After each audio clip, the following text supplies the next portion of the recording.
A curse has befallen the region of Icewind Dale, in the form of an unrelenting winter that has slowly chipped away at those who live here for 2 long years. Most have lost the will to believe it will ever end, as hundreds of adventurers have flocked to this region in an attempt to end the curse and go down in history. None have succeeded. Those who do live to tell their tales are left frozen and mutilated by the horrors of the region. Join us as an unlikely group of adventurers come together to try and best these lands and put an end to the curse. Hey everybody, welcome to Tabletop Tyranny Tuesday, where we play Icewind Dale, Rime of the Frost Maiden.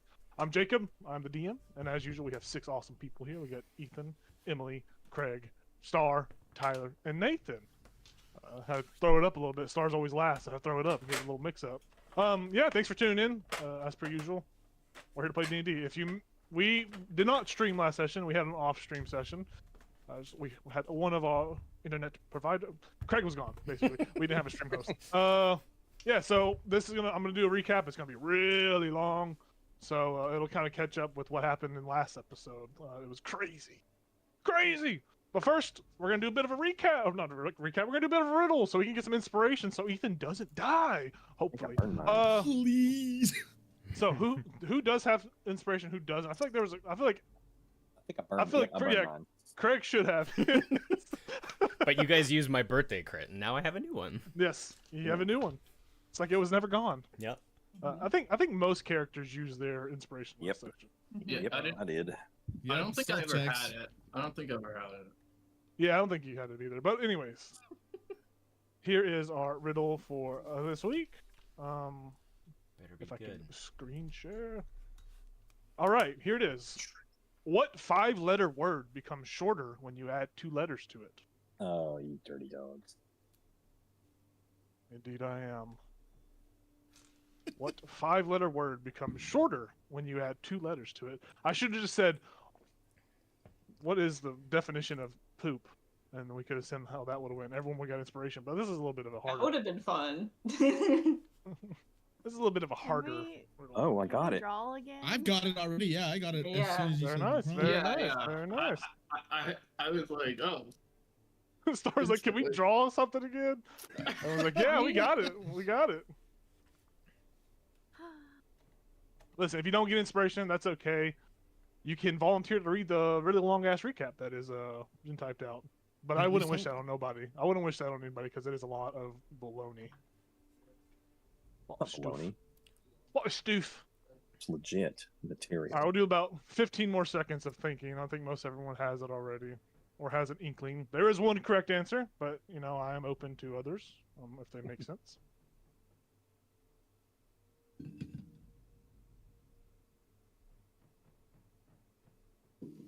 All right, I think that was about 15 seconds. Probably not. But anyways, what 5-letter word becomes shorter when you add 2 letters to it? People that seem confident can go one by one and say what they think it is. I have an idea. I can't You go first. read that. It's a short. Yeah. It's short. The word It's short. Yeah, it's short. Oh. I'm so The answer, sorry. the answer is short. You guys are all correct. You know, I really thought that was gonna get you because I was reading it and I was like, what? Like for a split second, I'm like, crap. What's the word? Like, oh wait, hold on. Yeah. So those that got it right get inspiration. Star sadly does not.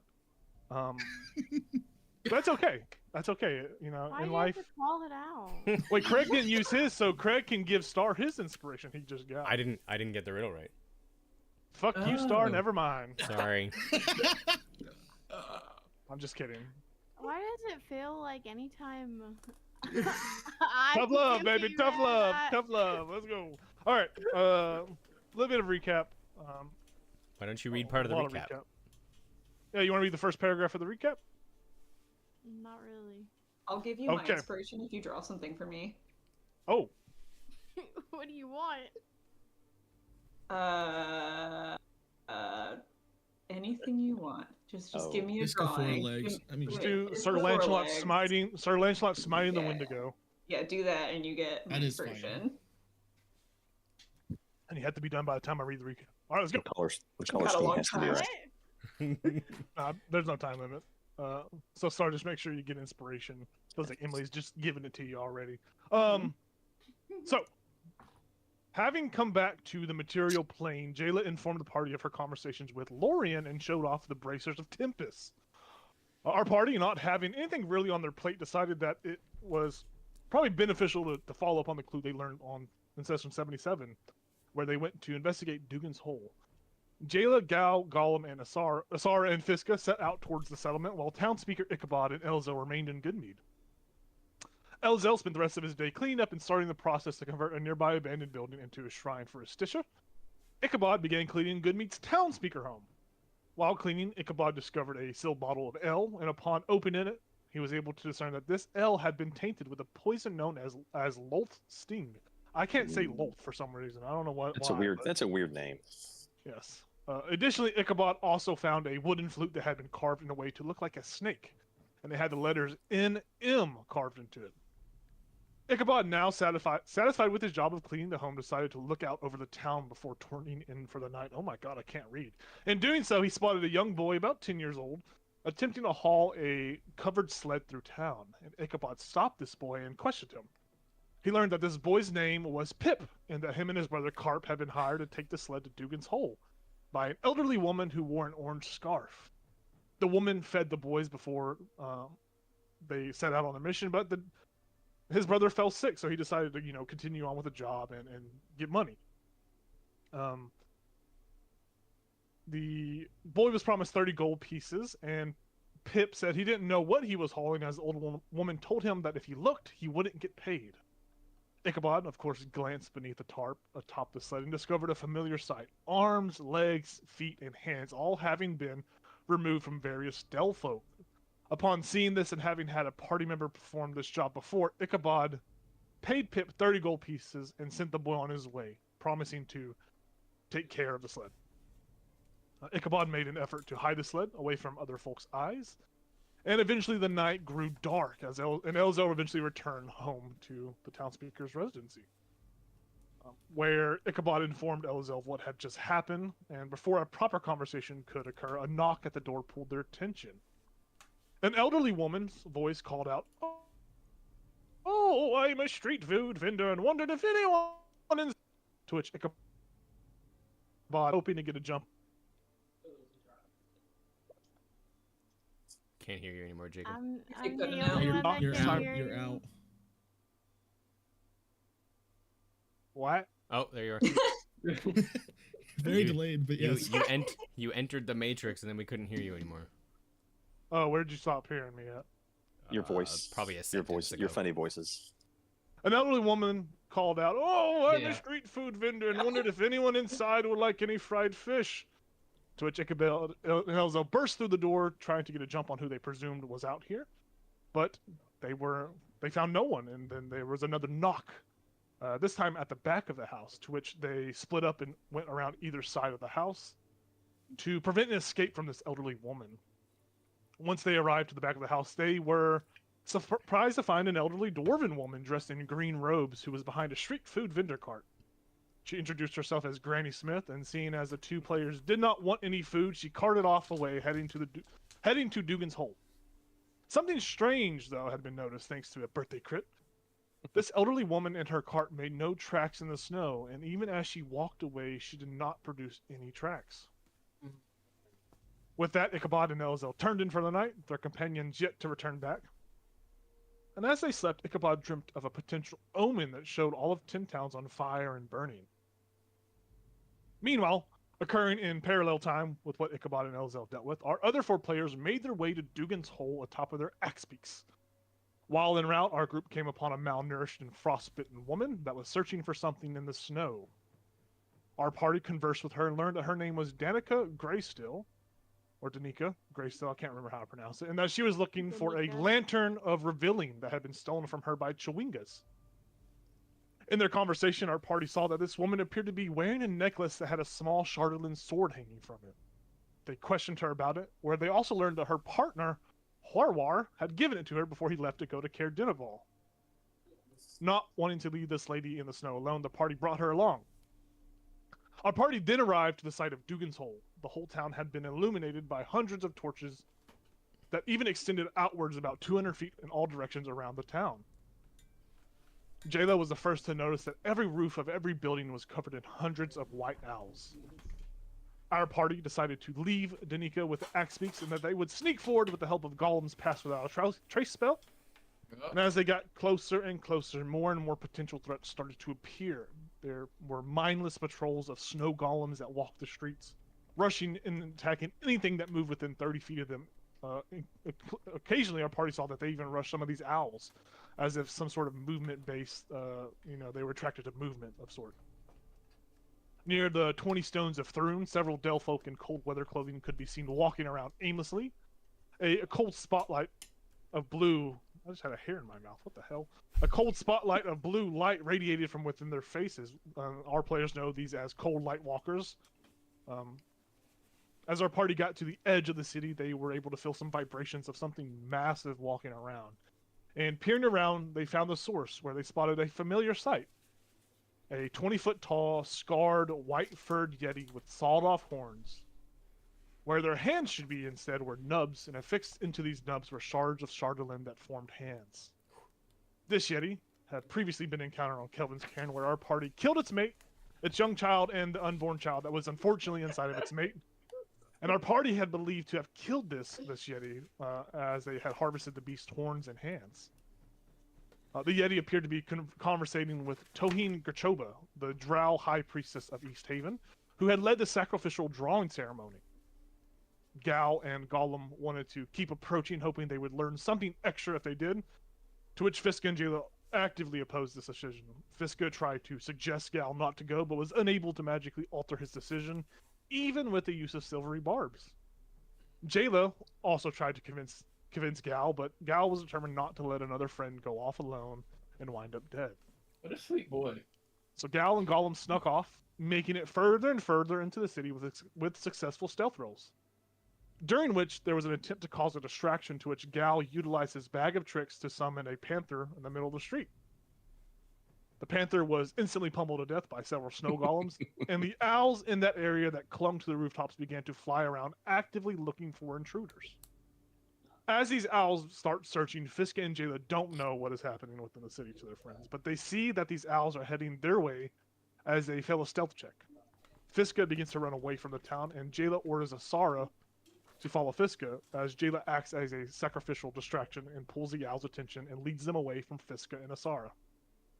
As Jayla ducks behind a house, breaking vision with the owls, Fiska is able to teleport her with her Vortex Warp to a patch of trees and shrubbery outside of the town. Fiska and Asara also head for this patch with Fiska successfully going undetected, but Asara was slow and appears to have been spotted. Gal and Golem, using the Panther's distraction, snuck even closer to the Yeti and Tohin. And now that they were closer, they are able to perceive many things in this moment. The first was that the town speaker house and the long house on the dock appeared to contain many Duragar. Secondly, the house in which they hide in, they can hear a singular set of footsteps upstairs. Thirdly, they overhear the conversation between the Yeti and Tohin. Tohin is going over what sounds like a planned attack strategy, detailing, quote unquote, this is quoted, this is what I recall saying, the first wave will be Zardarok's plan. The second wave, the children of Oral will approach with salvation. The third wave, the Yeti will lead his attack strategy, and in the fourth wave, the dead will rise and kill those who do not seek salvation. The Yeti, speaking in common, stated that if he sees those who had wronged him, he would immediately focus on them instead of said strategy. To which Tohin threatened him and told him that he will stick to the plan. The Yeti seemed pretty afraid of her threats. Tohin seemed to go into a catatonic state as it kind of lined up with when Asara got spotted, and she seemed to be peering through the eyes of all these owls around her, as if one perceives through a familiar, some sort of like hive mind-esque style. And she kind of learned that there were intruders. She doesn't know the exact toll or the exact amount. She knows about Jayla, since Jayla obviously made a big old sacrificial pawn.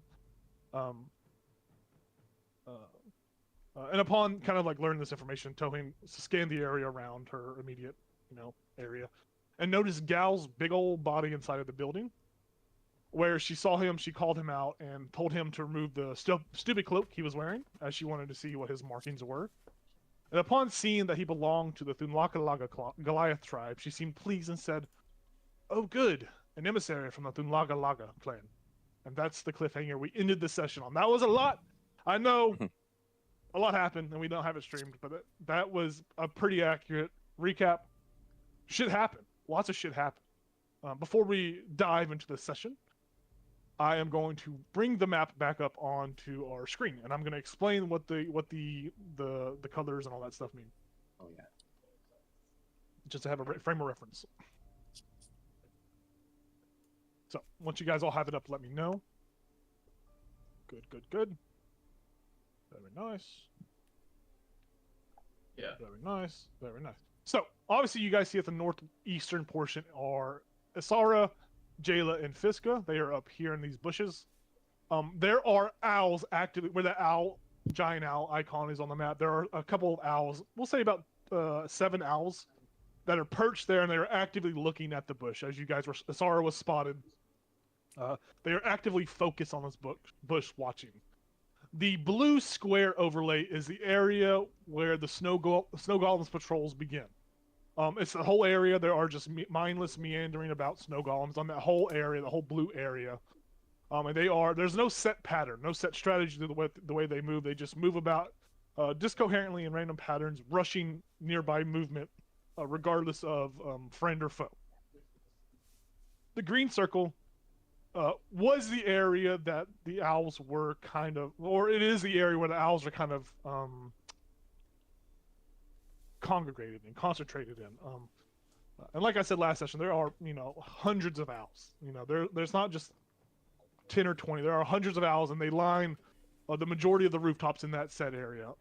Obviously, after the commotion happened, some of them have been flying around, and there are kind of active scouting owl flying parties in the sky at the moment.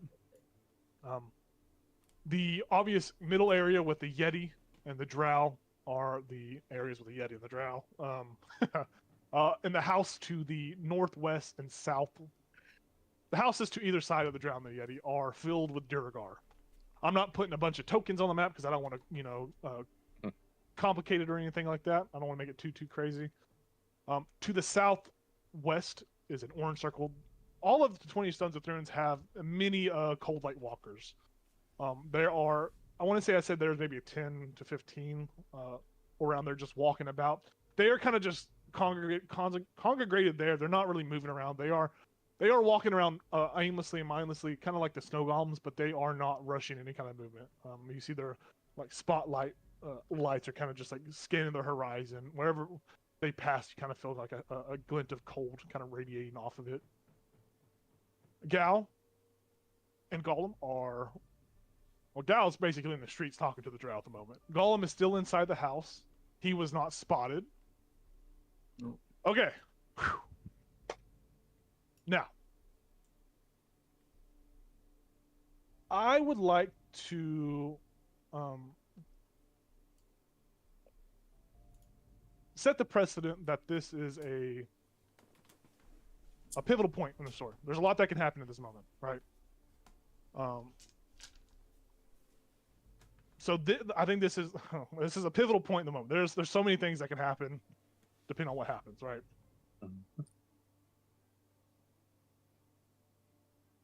No pressure now. No. The sense of if I'm just gonna set the precedent here, just so we all know what happened. The sense of if a battle breaks out, the foe's numbers are so large that the fight doesn't matter. And I hate to say that, but it's like narratively, it'll be one of those things where you can take a couple people here and there. But realistically, if there was an initiative order, wherever you land at in the initiative order, there's going to be so many other enemies that it's going to be a narrative battle. Also, Fiska, it's like the last stand on week. Yeah, you're not wrong. Yeah, you're not wrong.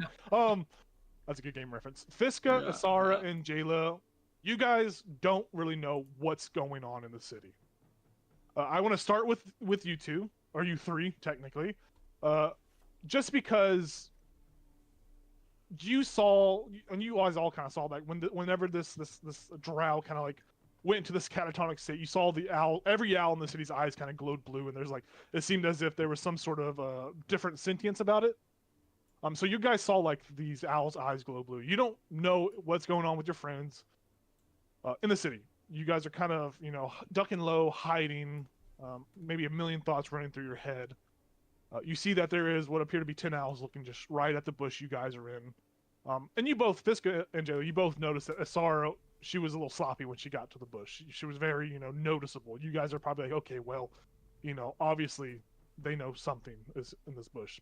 They don't know how many people, but they do know Asara is there. I want to start with you two, and Asara, technically. I want to start with you guys. What is going through your characters' minds? What is your immediate plan, process? What are you doing? We need to get out of.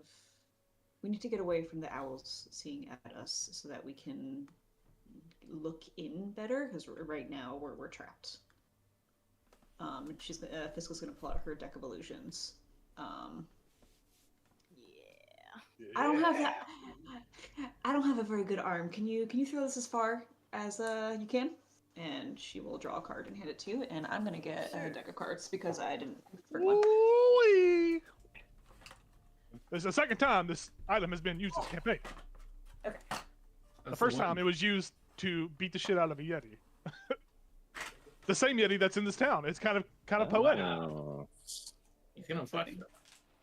Actually, no, it wasn't. What was it used for? Was it used for the Yeti fight? It was No, it was a used for frost giant. giant.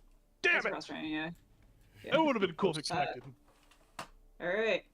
What do we see. got? This was not Fancy stack. We'll cut it in front of you guys because why not? Whatever this is. Oh, Ace of Ace Spades! of Hearts. Ace of Hearts. It's blue. Hearts. I don't know cards. Dear Lord. Just so excited. I don't know what that means. It's a red dragon. What? What? Okay. No way. Okay. What the fuck? Okay. That's dope. Holy. Okay. It's a red dragon. Okay, what? Oh, look at Sir Lancelot. That's pretty Star, good. I love this. That's adorable. It's like You? Oogly. I based it off of Master Oogway, yes. That's I adorable. love it. Love the little fingers. I love this so much. Thank you. That's so cool. Look at his little flower crown.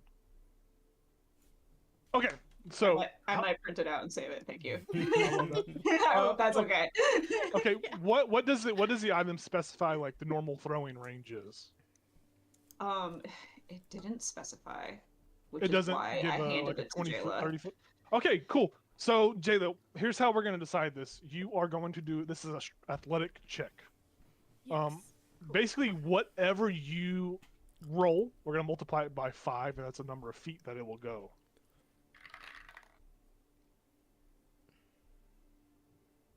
Yeah. Fuck it, why not? I did. I was like, if she rolls a 20, that's 100 feet. 17. 17. 85 feet from you. Okay, where would you throw it? my What God. direction? North, south, east, or west from your current spot?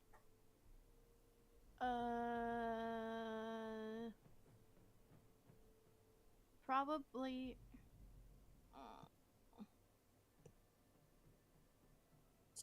Probably.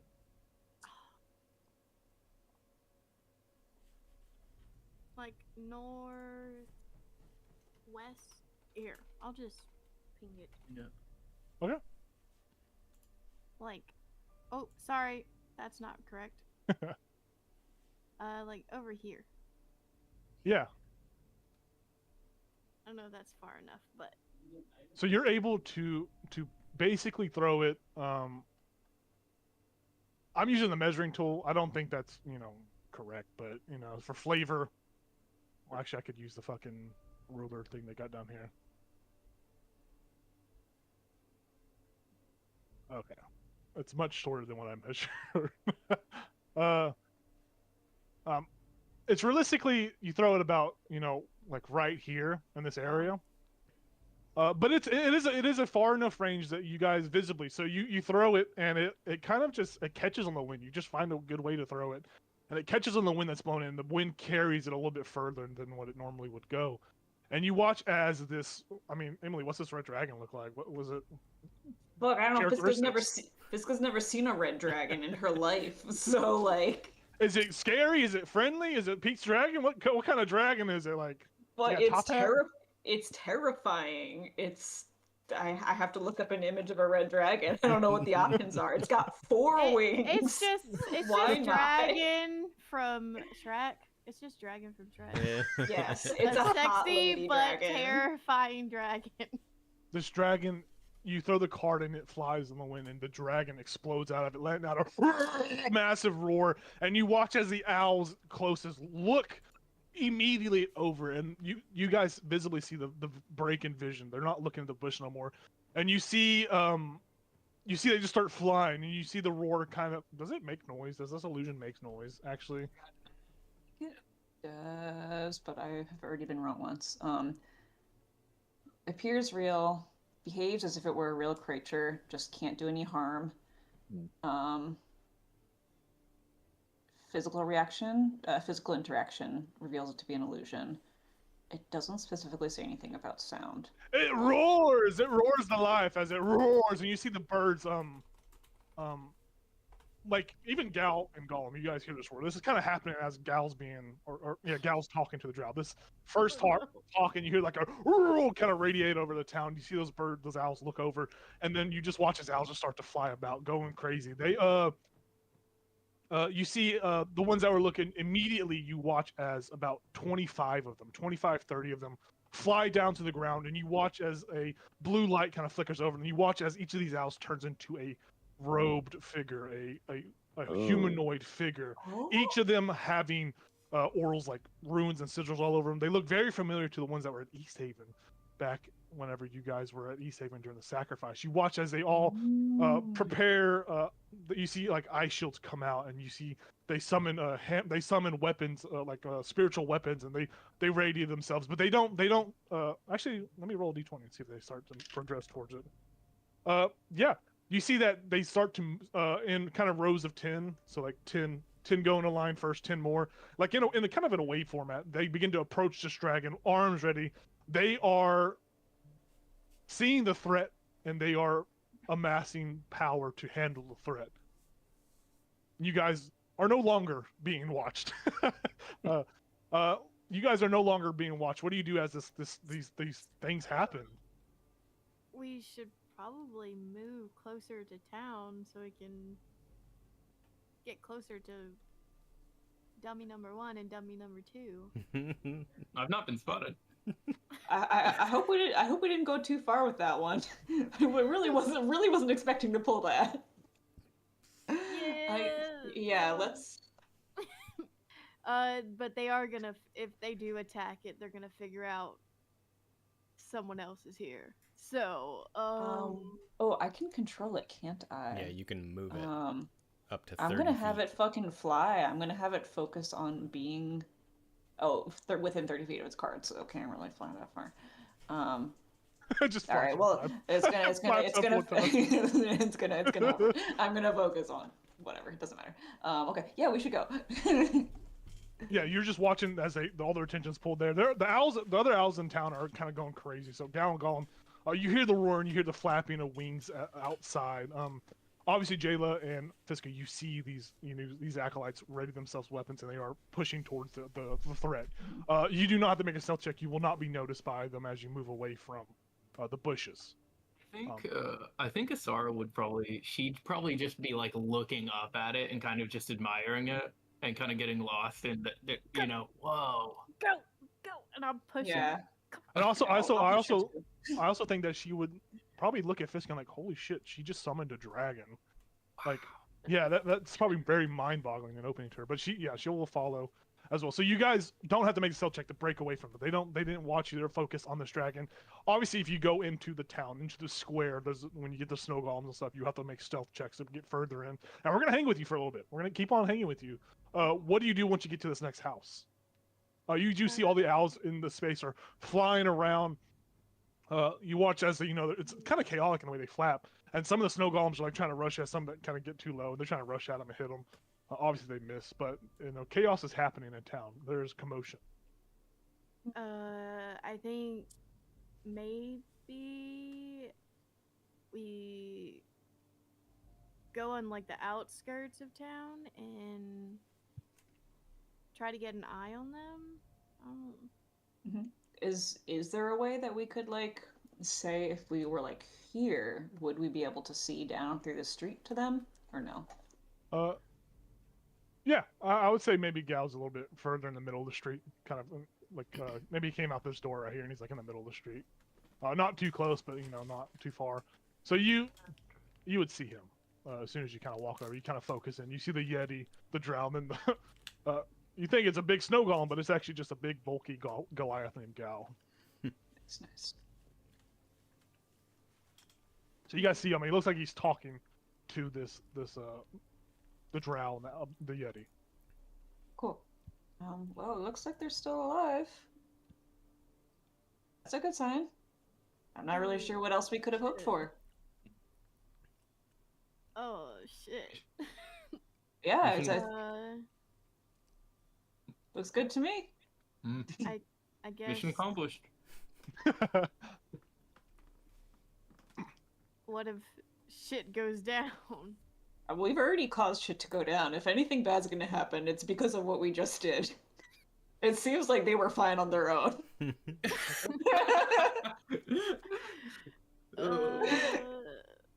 Okay, we just sit and watch, I guess. And what's the alternative? I don't know. Should we get a little closer, just in case we need to? Maybe we can like yeah, duck behind this building right here, yeah. something like that. Yeah, you guys are able to move up there without making any stealth checks. Still carrying from the momentum of the red dragon summoning. Fucking Yu-Gi-Oh master, Fiska. What can I say? Very nice. Yeah, you guys are kind of there, and we'll say that you can peek around, and kind of still see Gal from that house. Awesome. We cut over to Gal. In the moment where you hear this Drow say to you, "Oh, good, an emissary from the Thunlaga clan."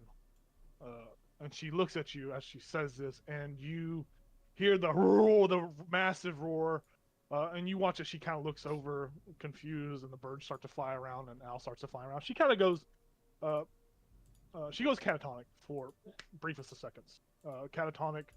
The Yeti too looks off in the general direction of the where he thinks the roar came from, and then she comes back to, and she says, "Okay, well, that changes a lot. Here's there's a dragon on the outskirts of town. So, whatever you're here to say it quick." Yeah, supposedly, yes. It appears to be a dragon of some sorts, and it's the acolytes have engaged it already. The chill bringers have engaged it, and they are moving forward to defend the town. So, whatever you were sent to say it quickly, because I fear we are not going to be staying here much longer. I just needed to know the game plan again. They wanted me to double check.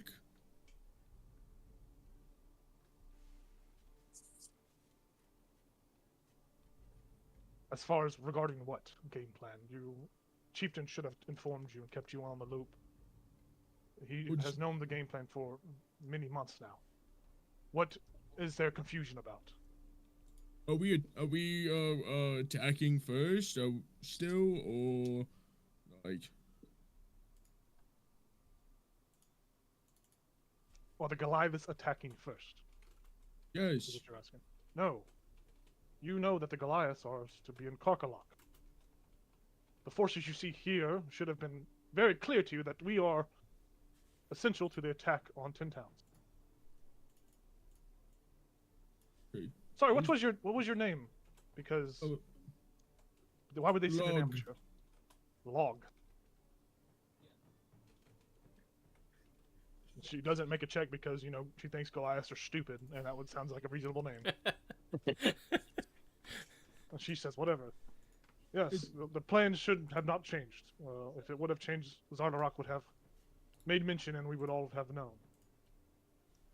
Okay. All right.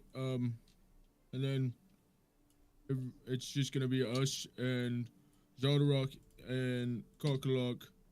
You guys will be taking care of the town speaker meeting and everything else, right? As it is, yes. Okay. Are we waiting for people?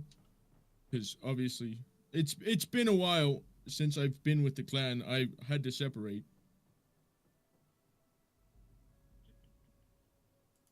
Make a persuasion check or deception. Just because the way you phrase in this, and there just seems to be something that's not on the same terms as what she knows. Zeros in both. I got this. No. No. I got an 18. Okay. Oh. Okay. Not bad. I'm straight rolling. Yes, sir. Shivering my timbers. Okay. She looks at you very quizzically, questionably. You seem there's a bit of seems she doesn't believe what you said. She says to you, "Why would you have been separated? All the Goliaths should have been in Karkalok 2 days ago. You would have known that you would have all flown in on griffins, like usual. How would you have gotten lost? Did you fall off your mount?" She starts to approach a little bit. "Did you fall off your mount?" And you see that she's approaching. There is, like, she's saying these words, and there's got a bit of hostility underneath them as she approaches you. She's not, like, too close to you, but she's starting to approach you slowly. And she's just, like, keeps pushing. She says, kind of belittling. Like, were you not strong enough to hold on to a flying bird? What are you really doing here? Do I know you? No. I don't remember if I met her. I don't think. Did we talk to her face to face? I don't think Gal did. Well, she could have saw you at East Haven, because that's where she's from. Mm-hmm. So you didn't speak to her directly, but...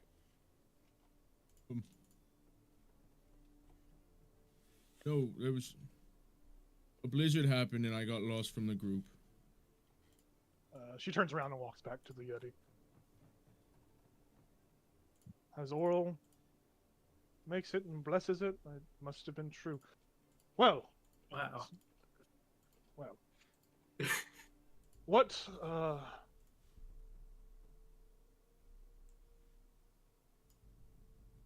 is there any other things that you need to know or wish to be caught up on since being separated? You should start making your way back to Karkalok.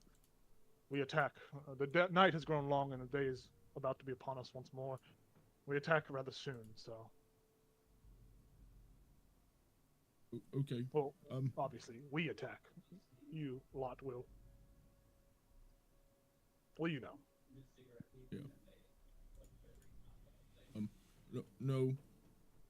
I just was sent to make sure everything's still good. Obviously, I got separated, but... It is. Well, Log, if you are to be heading back to Karkalok,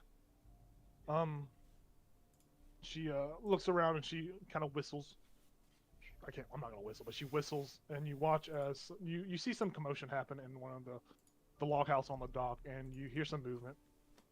Tyler, in the house you were in, you are watching. You're hearing all this. You're able to make out all of this, and you kind of like peek over, and you see like the Yeti appears to be like sniffing the air, more or less sniffing the air, and kind of trying to perceive any other scents on the wind. Mainly focusing. It looks like he turns his attention to the gal, kind of registers the scent a little bit, and keeps it in his noggin. Got it in the sniffer. You hear above footsteps, shuffle footsteps.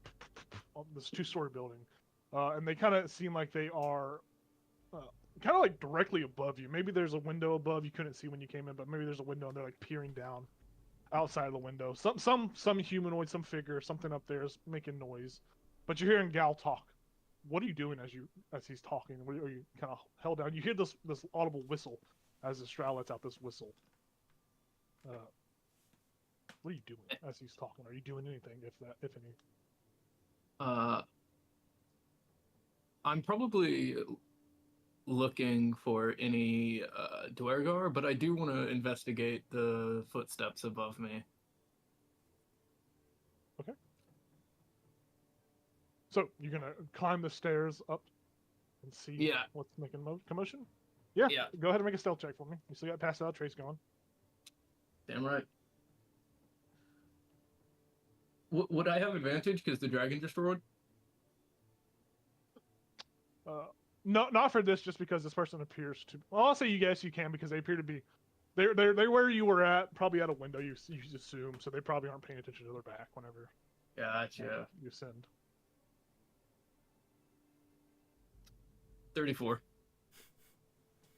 Like the night. You climb up. You climb up the stairs, and they don't creak, surprisingly. And you peer. You come up to another landing where there appear to be 3 doors here.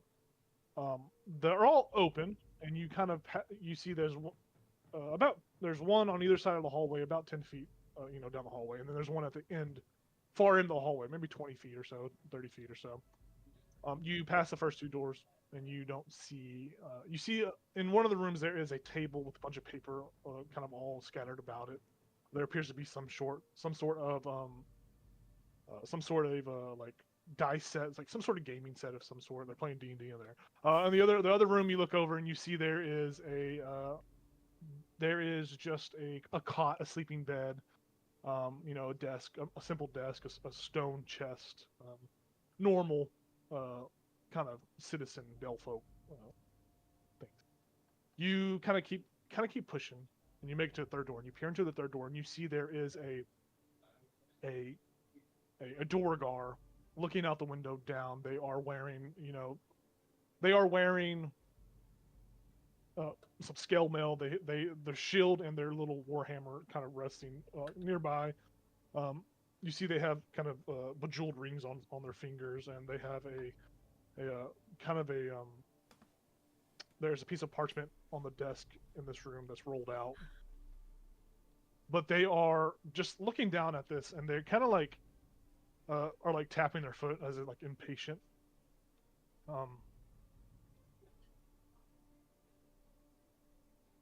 That's what you see. Could I go in the room and I'd like to take the parchment, whatever's on the table. It's gonna be a separate stealth check to push forward to get this. I will say no advantage because you are going to be getting real close to them, and we're getting intimate. You see that they are actively impatient as they're like tapping their foot. So you figure they may turn around in due time. I got a 28. Okay. You sneak up, grab whatever's on this desk, and backpedal back into the hallway. And as you kind of like disappear behind the door frame, you see they begin to kind of turn around. Do I catch a glance of their face? By the time you're past the door frame, you just see like their shoulders turn. You're not able to discern any details on them. But you hear them start like pacing about the room again.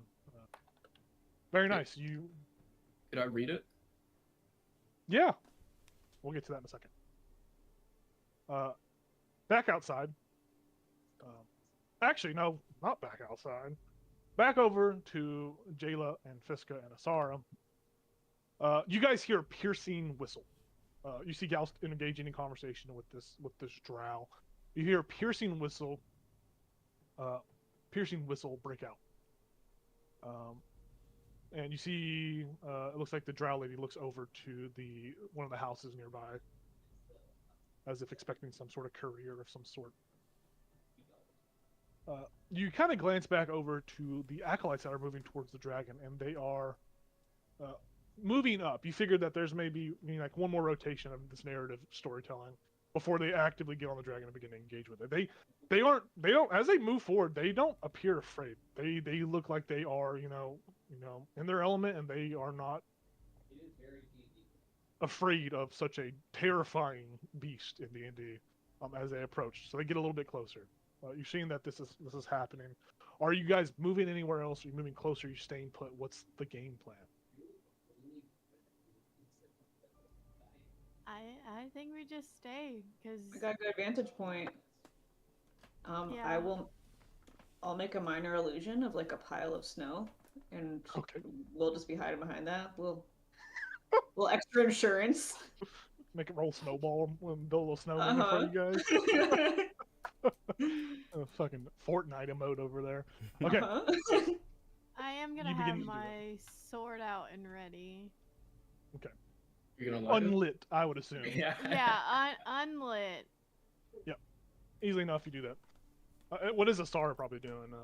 Well, I think she's probably looking at the red dragon still because it behaves how a red dragon would. You know, she's probably just kind of like watching it. Whoa, they get that big? Aww. Yeah. Okay. Yes. Oh, goodness. We cut back over to Gal. Gal, this drow, this acolyte or this priestess. She whistles highly, looks over the building. You hear some commotion over there, and she looks to you and she says, "Well, seeing as you're here, I don't have to travel all the way to Karkalok. I can be present for the attack. You can take this back to the chieftain. He's been waiting for it for a while, and it's finally been finished." She just looks at you as expecting some sort of something. She just looks at you, and it feels very, informal, but also kind of cordial in a way. And she is just waiting. And you watch as a Durgar comes out with a big cloak, kind of like big hide or furs of some sorts. Very much the pelts that you would have sold at one point. Obviously your family deals with pelt trading and all that. Something is wrapped in pelts. You can't make out exactly what it is. The pelts are kind of amassing it, and it's just like this Durgar is just walking out with like a big old square of pelts. And he stops by Tohin and nods, puts the pelt on the ground, and then he runs back in, trips a little bit, steps back up, and runs back into the log house. And she looks at you and she says, "Do know what this is, correct? And that you should not touch it or handle it. Only the chieftain has been blessed."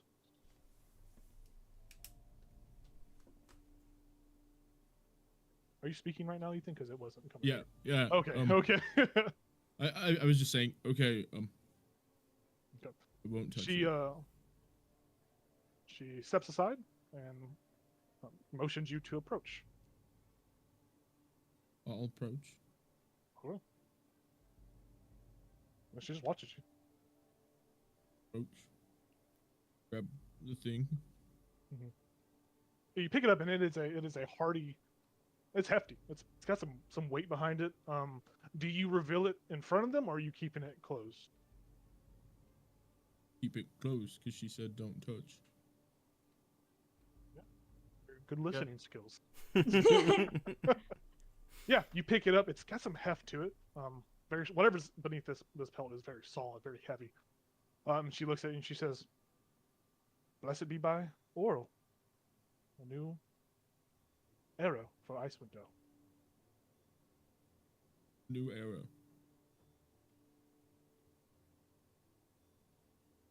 Safe travels.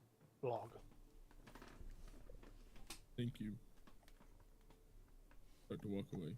She looks at you as you say thank you, raises an eyebrow, and doesn't do nothing after that. Seems like she just internally clocks it. Awesome. And you begin to walk away. You sashay away. Yeah. As you walk away, owls are looking down on you, looking down. You see snow golems are running in the street all willy-wally. Some of them start to converge, but you watch as this priestess, she's like, you watch as she just kind of waves her hand. The snow golems kind of just go stationary as you begin to make your way out of, slowly begin to make your way out of this place.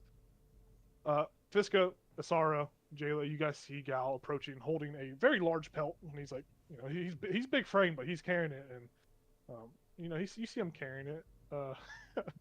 Maybe No, no, I'm fine. his butt cheeks clenched a little bit. You probably get like just to the beginning of like the blue part right here, like right here. We'll see like right here. Put you in the green a little bit. Gollum, inside you grab this paper. You're still upstairs, correct? You're still in that lane. Are you in the hallway? Did you tuck into another room? You go downstairs. I'm probably in like a unoccupied room. Like, Okay. you know, like I'm like behind the door. Okay. You see a set of letters and numbers. Fuck. It's in a cipher. I'm gonna just type it out real quick. It's a lot of typing out. Okay. Actually, you write these down. Get a pen and paper out and write these down. And I will type them up after session because that's going to take some time. Anyone, pen and paper. It doesn't have to be Tyler. Okay, It doesn't have to be. That's Tyler's script on it. Pen and paper. Moved, so I don't know where all my shit is. Okay, so you see, and this is like very much centered in the middle of this piece of parchment, and it's equally spaced. It's very well written, typed. You don't know. It looks like maybe typed. It's too neat to be written. You see the letters SB. There's an arrow pointing to the right. DH. And then the number 2 next to that. You can tell. You know, just let's just do SB 2 as in like TO, like SB TO 2. SB 2 DH 2. There is a line beneath that says DH to GM 0.5. There is a line beneath that says GM to BS 1.5. The next line beneath that, BS to T 0.5. Beneath that, it says T to B 1. Actually, no, it's 0.5 again. I fucked that up. It's 0.5 on that one. So sorry. 0.5 on that one. Beneath that one, it says B to L 1.5. During our mid-break, I'll type this out so we can have it for reference. I'm typing it out. Okay, perfect. What I just did B to L 1.5. That's what I just did. Mm-hmm. So beneath that one, there's L to T 0.5. Beneath that, T to CK 2. Beneath that, CK to CD 1. Beneath that, CD to E 1. Last line, E to SB 1.5. My goodness. And that there should be a list, and it should be like, yep, there you go.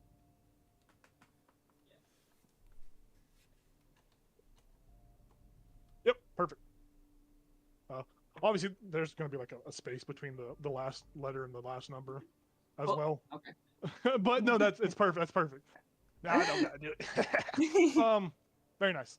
But yeah, you look at it, it doesn't ring any bells. It doesn't, nothing recognizable. You just like, okay, you glance at it, you memorize it, or do you keep the little scroll parchment with you after you look at it? Yep, tuck it up, roll up. About this time, you hear movement in the house.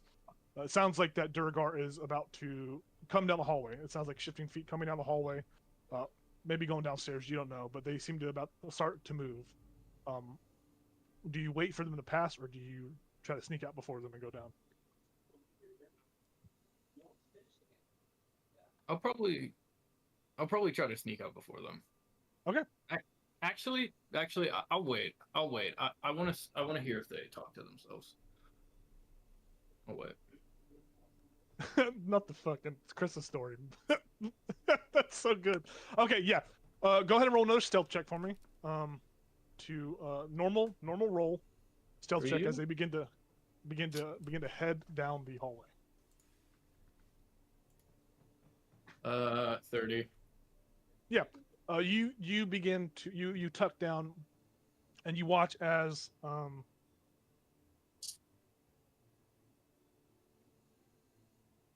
Yeah, you tuck down and you watch as the Sturgar passes, and you recognize the Sturgar as they pass. You recognize this as it's a familiar face. You recognize it as one of Zardarok's brothers, Ooh. one of your cousins Wow. that walks past. They are. You see that they have scarring on the half of their face. You see that it looks like they are wearing a piece of a mask. The mask is black, pure, beautifully crafted, and they have nails nailed into on this mask, very much like Phantom of the Opera. And you kind of recognize it looks like Chardolin as they walk past, and you see that they are that side of their face is kind of on your side, so that's probably why they can't see you as they walk past. But they are muttering something under their breath as they pass. They're muttering in Durgar, Dwarvish. Does it look like their mask is kind of hammered into their face as well? Yeah, very much nails? similar to how your mask is affixed to your face, except they only have a half mask. But as they move past, they say to you, you recognize this as Verth, Verth Sunblight, Vurth, Verth Sunblight. As they walk past, they mutter, "Oh, go to Dugan's Hole and help with the fucking attack. Don't stay with me, cousin. Just go and do this meandering. You're not important enough to go hang out with the big kids." He just seems like he's disgruntled and upset at where he is and whatever scheme is happening. As he heads downstairs, his voice trails away. Did Verth ever come to visit us at home, where my family stayed? Okay, yeah, occasionally, yeah. How was he as a kid? He was. I would say he probably wasn't as bad as Zardarok. I think Zardarok would have been the pinnacle of just the worst of the worst. Yeah. He was kind of, he tiptoed the line between kind of being the same as Zardarok or being more or less kind of how you were, how your family, kind of like the family dynamic you guys had, like kind of like a loving relationship. Obviously you see the mask on his face. You can kind of account that to what you kind of know in your own mind, so you know something might have happened, right? Sure. And seems like he is in on the plan. May have been put in his place, and he's here. Does it look like there was anything else in his room, or maybe there's something on his person? Yeah, you see on his person that he has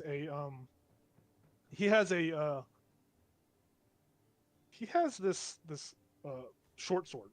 It's the hilt of it is this beautiful, it's Chardolin, short sword of Chardolin. The hilt is polished and beautiful. It is sheathed in a sword sheath that is bejeweled. There are rubies and diamonds on the sheath of it. As far as the blade itself, you can't really gleam it. You just see the hilt and the beautiful sword sheath that he has on his hip. And you remember back in the room there was like a warhammer and a shield. He left those behind, but he has this sword on him as he walks down. You kind of, I think you would assume that maybe those aren't his weapons. Maybe that's somebody else's weapons. But as he moves past as well, don't want to forget it. He appears to be wearing some sort of his armor. He has this very nice armor. The armor itself. Actually, make a Arcana check. Actually. Sure. Maybe say both. Or I will say either that or a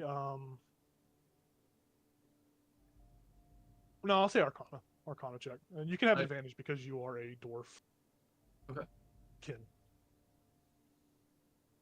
I got a 15. The armor looks nice.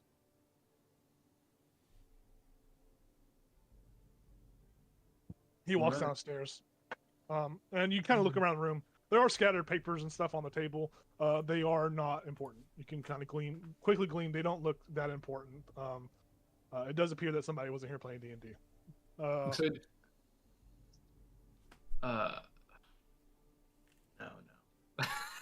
Let's not get greedy. Oh yeah, you hear them. Actually, You hear them descend. You hear them descend the stairs, and they are on the ground floor. Could I like make a noise up here? Just like oh, you know, What's that like noise? knock something over. I'll just like knock something over. Yeah, Like I'll push the warhammer over or something like that. So you go back into that first room, push the warhammer over. Okay, Yeah, Yeah. and I'll wait for him to get here. perfect. Yeah, you go back to that first room, push the warhammer over before you, as you kind of get to the window, and look before you push, you see that Gal's no longer there. I would say you see him start to walk off away, holding some sort of pelt. As you push the warhammer over, it hits the top of it hits the floor and makes a loud bonk. Okay, so here's what I want to do. I want to. I want. I want to ready to cast the silence spell, and then I want to choke him out if I can do that. Okay. You actively want to engage with him when he gets there. Okay. That's fine. What's the radius of silence, by the way? Okay. It is, for the duration, no sound can be created within or pass through a 20-foot radius sphere centered on a point I choose. Any creature or object inside the sphere is completely immune to thunder damage, and creatures are deafened while entirely inside it. Casting a spell that includes a verbal component is impossible in there. Okay. Very nice. Silence, 20-foot radius sphere, deafen, can't cast spells inside of it. Perfect. Okay. That begins to happen, and we cut over to Fiska, Asara, and Jayla. You guys see the acolytes are actively pushing into. They are in combat range, and you're watching as they are. I guess I should look at their stat sheet, see what they got. You see that they actively all. They actively all summon an ice knife and just throw it at this dragon in unison. Like they're all just throwing these ice knives, and it's very pretty cool. As they do it, literally. But you watch as they throw these ice knives, and after they throw, they rush in with their shields up, the ice covering the outside of them. You see like some frost on their skin as well, like they're covered in like a layer of ice. It's armor of Agathis. As they rush in to fight this dragon, and the ice knives go through, and they immediately like jump to like follow up the momentum, and they just spin through it, and they fall to the dragon. And you see that they the second wave and third wave are about to follow suit, and they stop, and then there is just confusion starting to happen. You see that they have figured this is an illusion out, and they are kind of in a chaos of like, what the hell's happening? You guys see that. You see Gal is at the area where he's about to break past where all the owls were gathered, and the snow golems are all kind of stationary as they have been stopped by this priestess. Okay, We gotta so get the fuck out of here. yeah, and I assume Golem's probably heading out a direction we were at, so let's head back there. Yeah. Once Gal is like within 30 feet range, I'm gonna send him a telepathic message. What did you say? What'd you say? We're behind the pile of snow. Hurry up. The red dragon is an illusion. They're gonna find out. We gotta go. You hear that in your head. This is telepathic speech. You can speak back to me, but I was just telling you to hurry up. I don't know. I'll just has a big old, a gulp. Oh. The dragon's an illusion, Gal.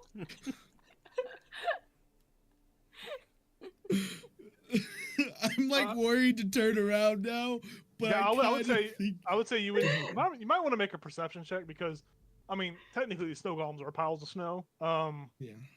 But just to kind of what is your guys' as a like base dexterity? All of our? Base? Yeah. All of us? Not gals, just Fiska, and Jayla. 20. You're okay, 14. But I have a a bonus on my save and throw mana. I don't know if that matters. Hey, I put all my points into that. Just make a perception check. I'll set the DC at 12. I feel like Asara's dexterity is pretty low, I would assume. Is this for me? Probably. Perception check? Yeah, you're making the perception check, Cal. Oh, good, Okay. because mine was Yeah, bad. Fisker, you're hiding behind the snow. You can't see shit. 16. I rolled a 12. Yeah. You see them. You kind of see Fiska's like two of her extra arms kind of poking out behind a pile of snow, Mhm. doing like shadow puppets. I'm just like, Asar has 12 decks. Yeah. Perfect DC then. Man, I'm great. Anyways, yeah, you see Fiska, her arms popping out, so you know where they're at. You see that there is a very symmetrically rounded snowman.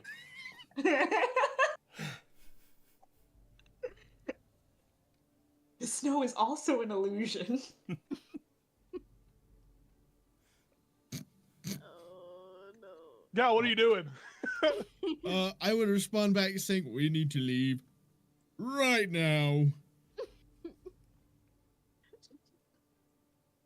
And I just keep walking casually. So we need to sneak out. Yeah, they are actively watching. People are actively watching Gal right now. Like there's owls that are watching them pass. We can go around the other side. Let's not go like in where everybody's looking at Gal. Yeah, we'll go No around stealth this checks needed. way. As you guys leave away Oh, yeah. that way.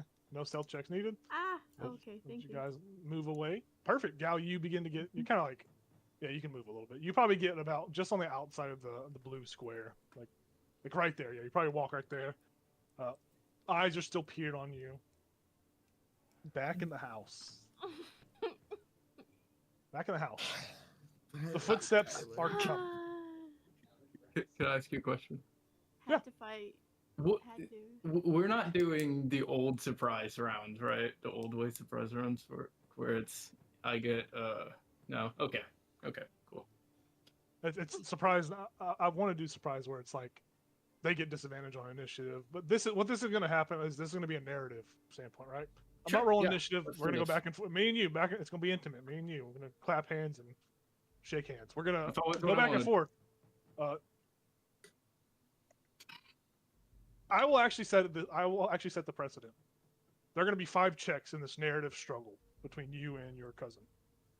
You need to get 3 successes, 3 out of 5, to ultimately what I assume your goal is just to subdue them, kill them, and obviously loot the cool-looking sword.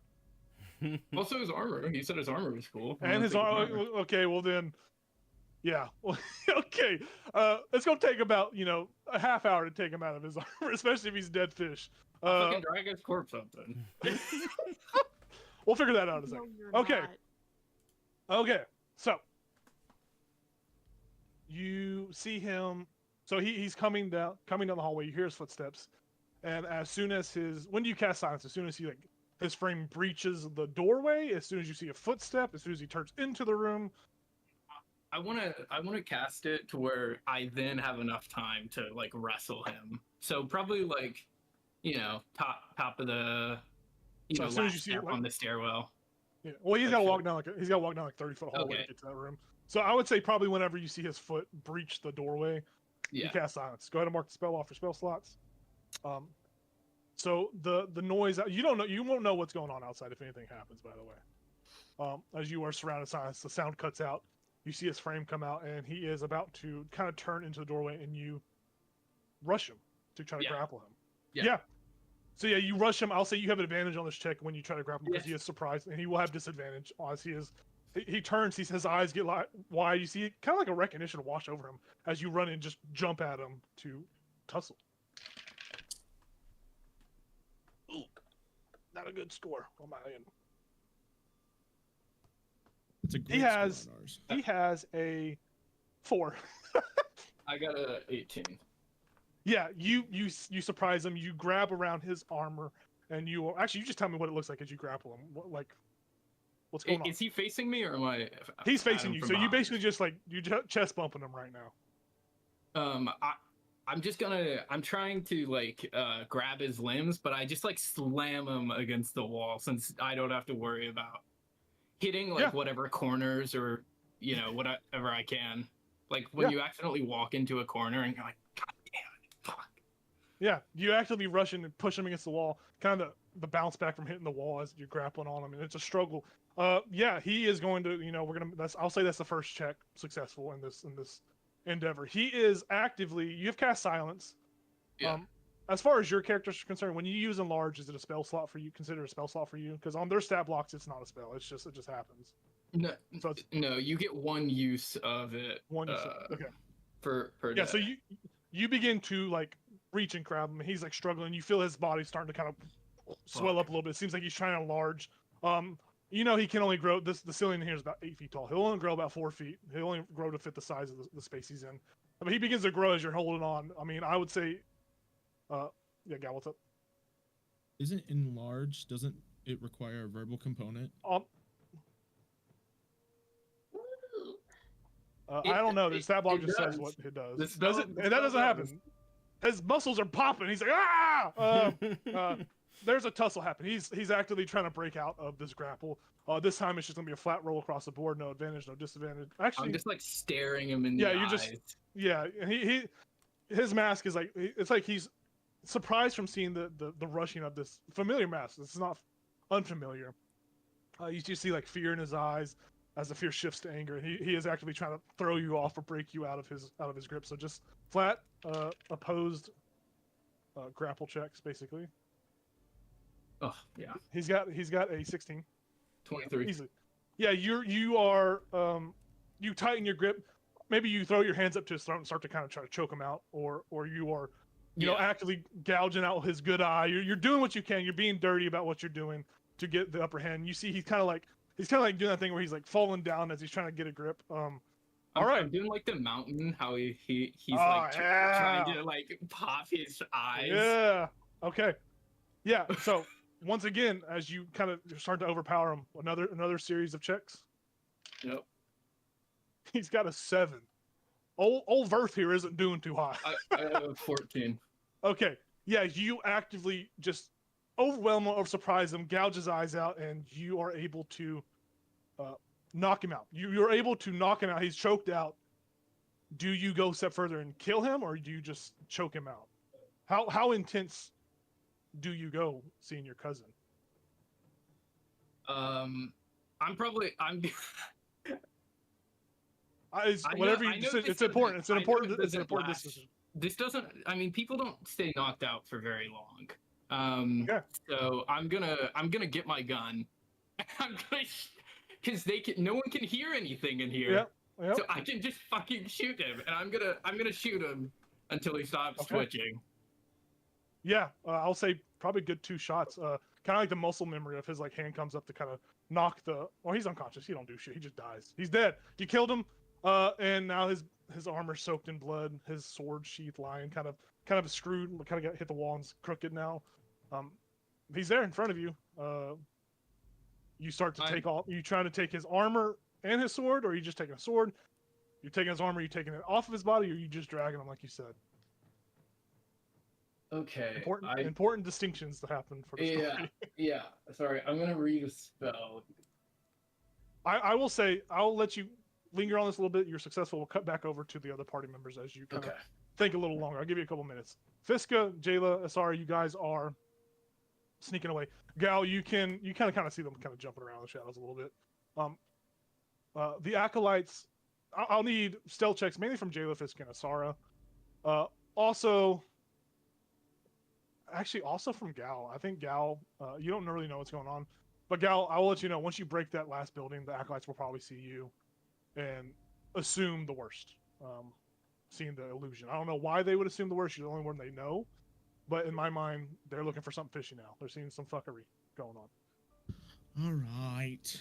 And I will roll for them. I'll let you guys know what I get. Oh, very good. They get they got a 22. Whoa. Perception. I can't beat that even. Oh, I'm using my. Ethan, you got a birthday crit. inspiration. I know that's the problem. I have to roll a crit right here, or I use my birthday crit because there's no way I beat it. Like I mean, even I if I roll. failed, so I failed as well? failed too. yeah. Okay. Running, guys. Okay. So I would say, Gal, you break that line. You break that. And you see your companions over there. Kind of as you all break, the acolytes stand up. They all look towards you, and they just stare. They're just looking at you and they stare. and then they just start running in your direction. You We're guys going. instantly start running as well. This is going to turn into another best of 5 situation. 3 Oh, skills need to no. pass. No. Brute skill check, narrative skill check. We're As you just guys are all leaving running, Golem. they are actively chasing, and it's one of the.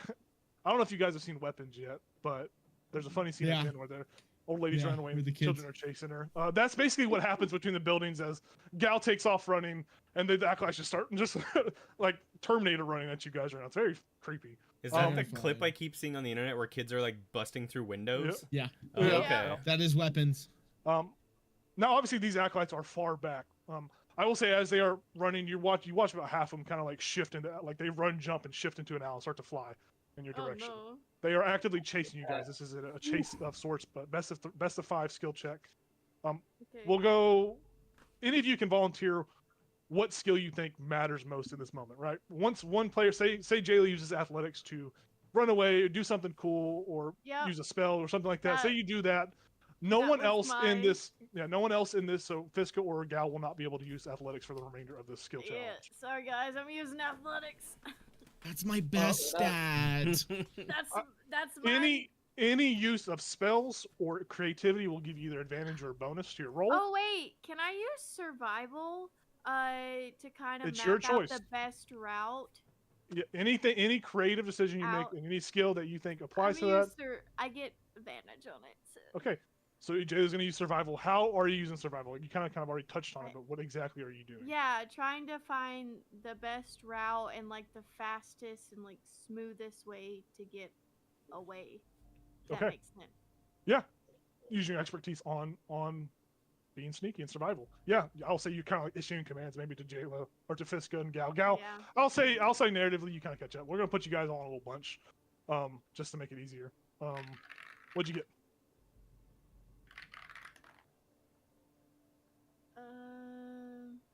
19. A 19. Okay. Yeah. I'm gonna set a precedent in DC. The DC precedent that you got to beat is a 18.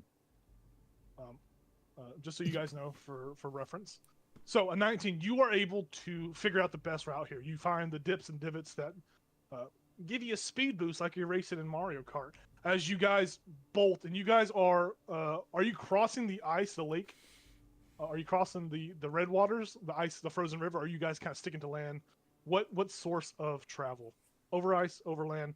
No negative to anything, just narrative. What do you do?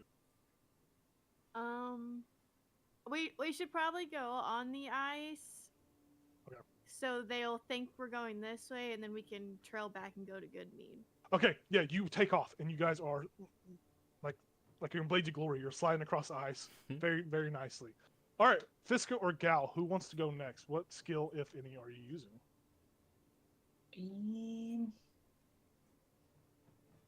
I'm just gonna take the dragon off of the of the map. It looks so goofy. You just get out another Or- card from the deck. Okay, honestly, I'm gonna cast Hunger of Hadar. Okay, what I- what is your goal? What are you trying to achieve with the casting of it? I'm just gonna slow them down. Okay. Yeah, you open a gateway to the dark between the stars, a region infested with unknown horrors. A 20-foot Okay. 20-foot radius sphere of blackness and bitter cold appears. I'm just gonna center it behind us, like enough in the air that it's also catching the owls. The void Okay. is filled with a cacophony of soft whispers and slurping noises that can be heard up to 30 feet away. No light, magical or otherwise, can illuminate the area, and creatures fully within the area are blinded. The area is difficult terrain. Any creature that starts its turn in the area takes 2d6 cold damage. All right. So Yeah. you can roll this. You can roll this. I would say let's do this as an Arcana check with advantage. Or Cool. what skill would you kind of associate this spell with? I think Arcana kind of fits, but whatever you decide. I mean, I'm better at persuasion, but this feels like intimidation to me. Okay, do intimidation with advantage then. I'll say the spell since that's a second level spell. That's a 3rd level. Third level spell, it reduces the DC to a 15. Great. Okay, 23. Yeah, you see as they're chasing after you, and they look like they're trying to cast they're starting to cast spells. in your direction. The arms of Hadar kind of just come up out of the ground. Snow kind of like holds them in place for a moment. You see they are actively struggling against it. They are, trying to struggle through it. They are kind of they're being slowed by this. But you see, as they are being slow, they're not taking as much damage as you hope they would. But they seem to you see that some of them are kind of like using their like summoning ice knives and like actively just chopping down at the spell to whittle it down.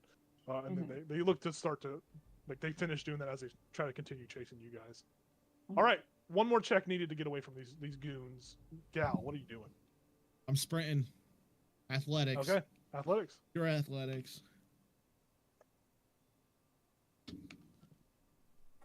The dirty Tyler? 20. Tyler, you're in a bit of a pickle. Dirty 20. I think I'll be okay, to be honest. Dirty 20. Perfect. You see Fiska turn around, cast this magic. I'll say probably narrative. You grab her, scoop her up, and keep running with her as she's casting the spell. And you actively catch it to Jayla. Axe and Fiska now. Yeah, you have Fiska, your axe. Somehow you're carrying the pelt. Fiska's on top of the pelt as you carry it. And you catch up to Jayla, and we'll just say you stack Jayla on top of your head. Oh shit, Asara. You pick up Asara too as you're going. You pick everybody. I'm just carrying all of us and just You're running. carrying everybody somehow, and you are I actively feel getting like away. I would be carrying Fiska. Okay. Okay. I Yeah, hope you can that both helps. carry me if you want. That's fine. People are carrying people as you move away from the thing. You guys evade capture. or Asara's flying. damage. What do you mean? I don't think she's You fast, guys though. are narratively Can't out of the fly? scene. Narratively, you guys are out of the scene for the moment. Wow. So you guys are on the sideline, off screen. Tyler, we come back. You got this, Tyler. You've got. You don't know anything that's going on. I will say those that escape look back and you see the owls are flying about the town. It seems like messages getting around that there is some tomfoolery going on here. Okay, so before I shoot him, I'll just kind of like, after I've subdued him, I'll just kind of look at him and I want to take his mask off. Yeah, you rip his mask off, and as you rip his mask off, you see beneath the mask itself is mutated flesh, mutated in a weird way. It's not, it's not familiar to you. Okay. The flesh itself seems to have been mutated. You don't know whether if it's from just the constant contact with Charlatan or what, but it is. Think of like Eldritch, kind of like tentacles, Eldritch Nightmare-esque. It's very much mutated, deformed, and looks no bueno. I'm going to put the piece of the mask away. I'm gonna hold on to his mask. Okay. Charlatan mouse. It's a Charlatan half mask, basically. I've got gloves on. It's too cold to be out here without gloves. And then I will I just kind of look at him, and then I shoot him twice. Yeah, dead. Brains go everywhere. What do you do next? Okay, now, are dead bodies considered objects or creatures? Still a creature. That's okay. Okay. He will not come back to life as you have blown his brains out as well. So that is not an issue. Oh. I gave him a mercy. All right. Well, it still doesn't really change what I was. It would kind of change what I was gonna do. I'm gonna cast reduce on him. That's funny as fuck, dude. You actually can't because you're in the silence spell at the moment. I'm gonna drag his body out of the silent spell. Actually, I can just drop the silent spell because it's concentration. You drop it, sound rushes in, you hear chaos outside. You hear screams of ah! Like directions like go over there, spread out. People, someone's fucked with us. Something of that nature. You hear flapping of wings. Shit's going down outside. I'm reducing his body. He is 2 feet by 2 feet. It's a little baby doll in your hand. I'm pretty sure he also weighs a fourth of what he weighed before. Yeah. Say he's pushing about 60 pounds with armor on. And then I'll make sure I have his sword and all that. Okay. Yeah. If you take his armor off, you are gonna have to be spending some time taking it off. I think. No. That's why I made him small. Okay. Yeah, you take so the I sword can off. carry him. Very nice.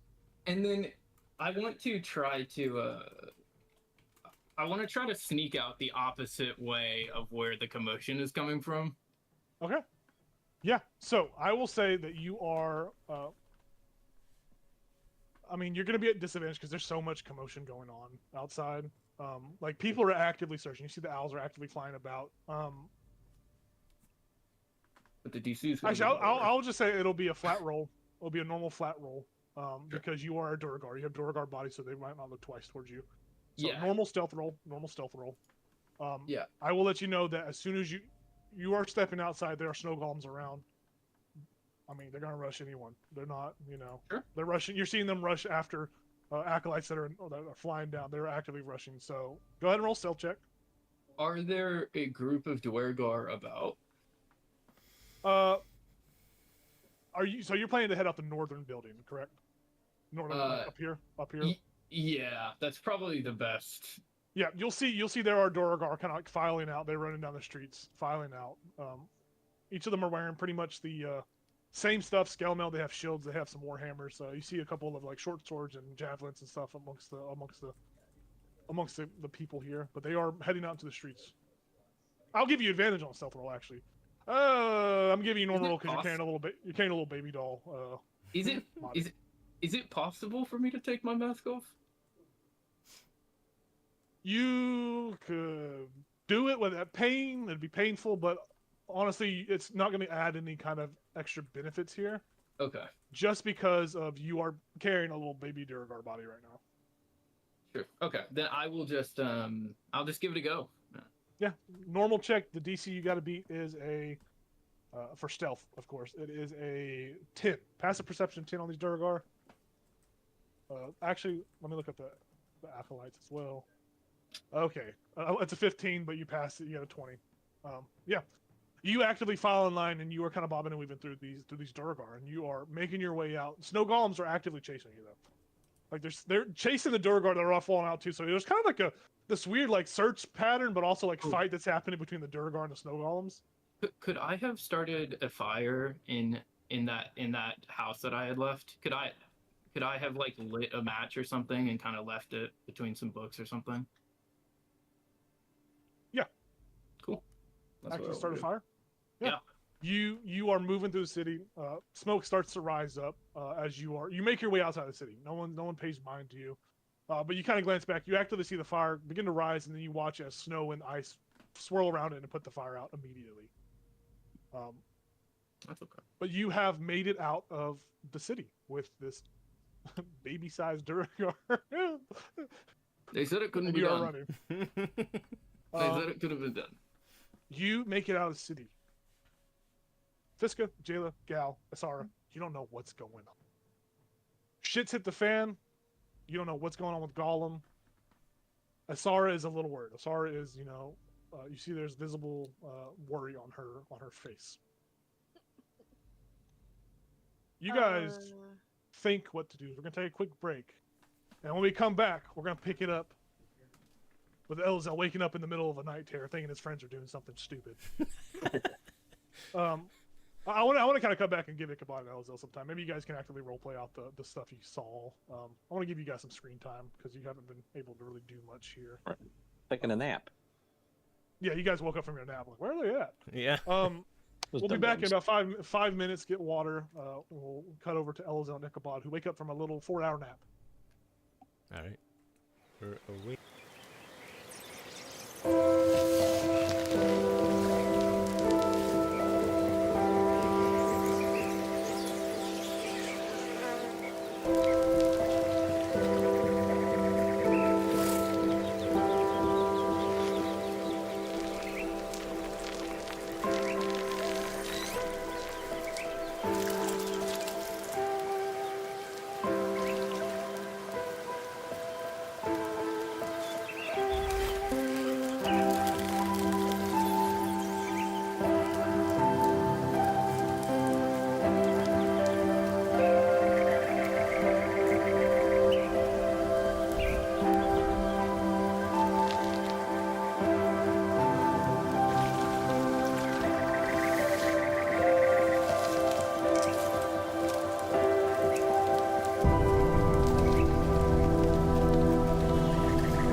Hey everybody, welcome back.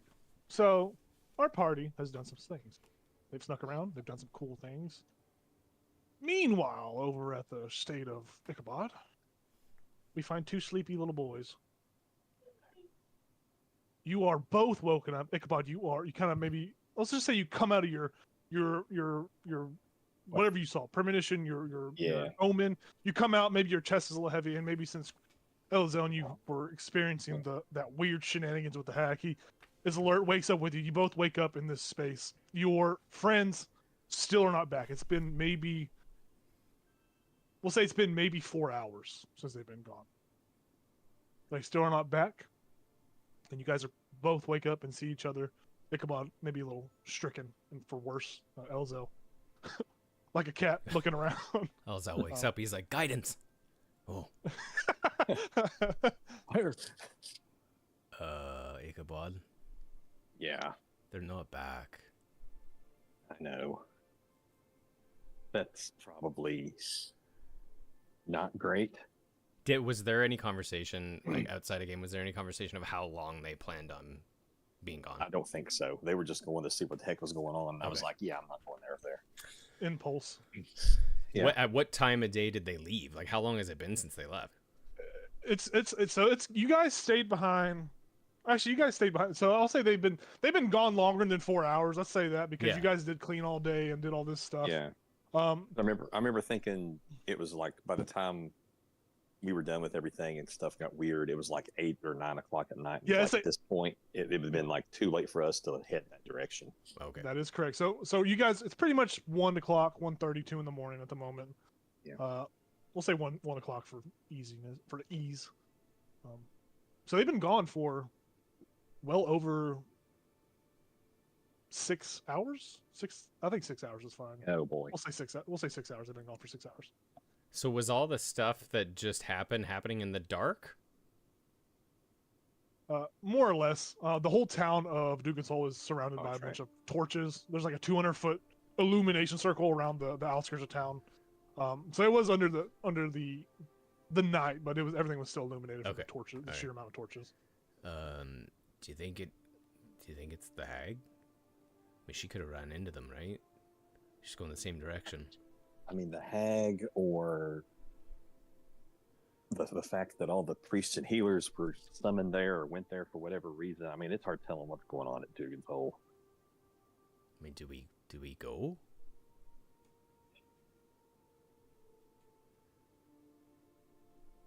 I mean, they might be on their way back for all we know. What's the distance between here and Dugan's Hole?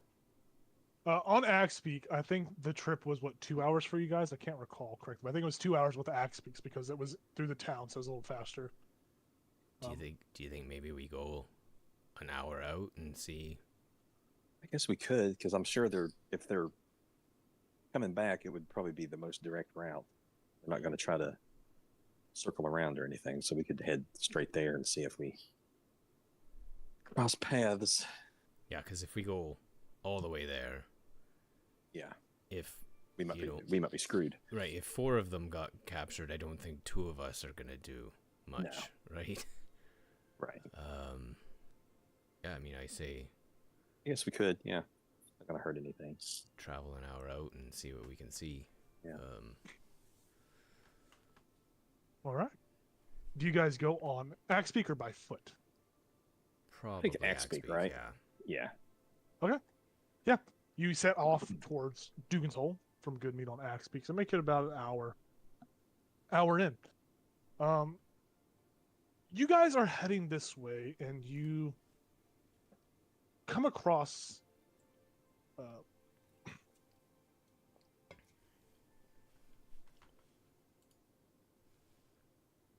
you guys are heading this way, and you come across blood in the snow. Oh. Is it a lot of blood? Yes. Can I hop down and do like a medicine check to tell like what it would have belonged to? Yeah. Or maybe a nature check? Yeah, either one is fine. I want to do a nature check. And I will do a medicine. I have advantage on nature checks. 24. Okay. 16. Okay. A 16. It's blood. Indeed, it is. Yeah, 16. It's blood, obviously. Mm. Fresh. I will say fresh blood. Okay. Maybe within the past 2 hours, 3 hours or so. Fresh blood. Ichabod touches it. You contract a blood disease. Drat. You get sepsis somehow. Craig, you see that this blood, it's obviously from a creature, beast, humanoid. It's from one of those collected. Like, it's obviously belongs to a warm-blooded creature. It's got the same colorations as normal blood would. So in the realm of what this is, it's something from a normal-ish creature, humanoid beast. Okay. Is there anything about like the pattern to tell whether like it dropped or whether it was like slashed out of something? Yeah, it looks like it was the 24 special medicine. It looks like it was like some artery was cut because there's like a spray of blood everywhere. So it's like some sort of arterial cut. So there's blood just that kind of cakes the snow itself. It's kind of over time the wind and kind of push it around and stuff. But you see the arterial blood squirt, and then you see like a small path that heads off further into like drippings that head further off the main road into the wilderness a little bit. Yeah, I'll explain that to Ichabod. And so we have a decision to make. I mean, I don't particularly want to go following a blood trail if it's just the two of us, right? Especially with the pattern they left behind. We don't know. I'm guessing whatever it is, it's not going to go far, and it's not going to go anywhere really. So yeah, unless it was, dragged by something larger. Oh, that's true. The thing that did it. Well, why don't we? Yeah. So you're saying keep heading. Well, I mean, if we're already an hour, you said we're already an hour out, right? Yeah, you're about halfway between Dugan's Hole and Goodmead. Okay. I would say we park it here for half an hour or so, and if we don't see them, head back, and then hope they're back in the morning. Yep. About the best we can do, I'd say. Yeah. Okay. Yeah, you guys park it and wait around. Yep. We cut back over. We go back in time a little bit because, this is probably happening around like 9:30, 10. Let's say something like that in that realm. You guys are separated. Gollum has seemingly escaped. You guys have seemingly escaped as well. Chaos has happened in town, in Dugan's Hole. Fisco, Jayla, Asara, Gal. What are you doing?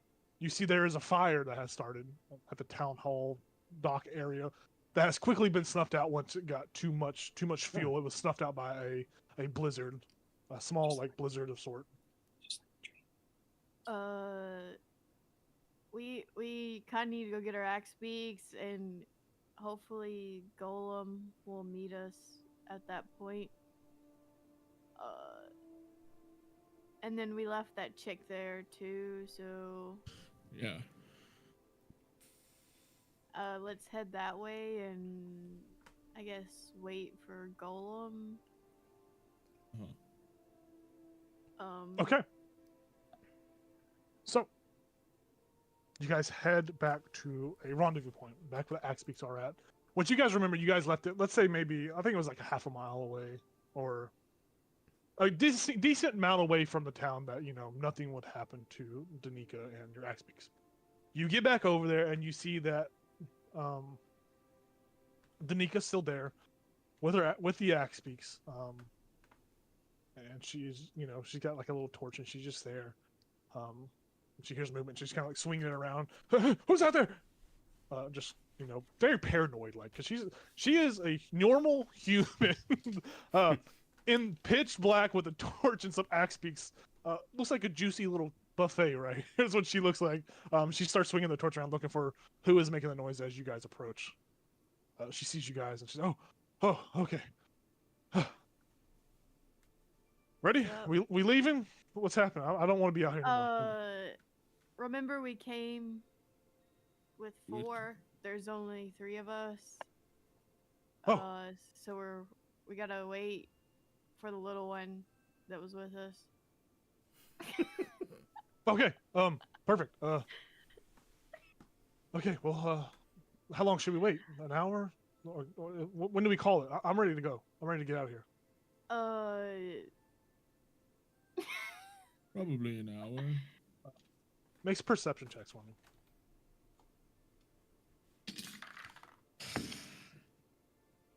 At disadvantage if you don't have dark vision.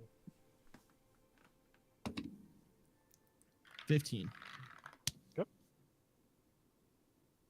You're muted, Emily.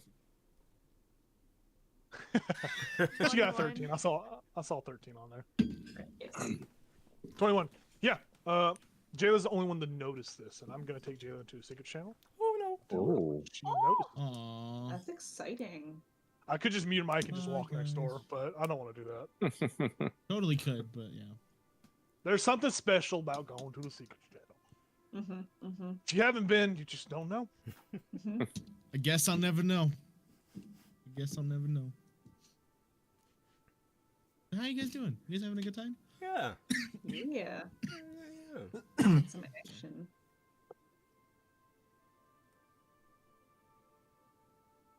I like that we're all so split up right now. I mean, usually it's not good to be It's- split, but it's like kind of fun once in a while.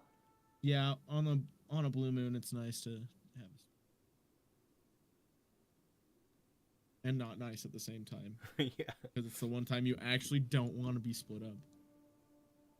So where did you guys Right. leave the axe beaks? Like if Ichabod and I kept going, would we have ran into you, or is it like more north or south? I don't think we specified. Oh, okay. It's Yeah, on we the just way did. though. Yeah. Gotcha. But we did park them a good ways out. We did make sure that they were safe distance. What's Danica's Least we deal have again? it I to didn't say. hear that in the recap. He was Didn't kind of a look it up. crazy person. Kind of. Get a little crazy. I'm gonna light my sword and walk What? towards it. Okay. What? What are you doing? Where are you going? You put that out. It's gonna attract attention. You don't see that over there? No, But I barely can see in general out here. There's a sled and oh fuck. Oh my god, not that fucking thing. Oh come on. We'll Give ignore us a it. break. Maybe it'll go away. Granny's got to get her goods. I don't think that will Has anything good ever come from approaching her sled? Let's be honest. Jingle bell. You see Santa Claus fall from the sky.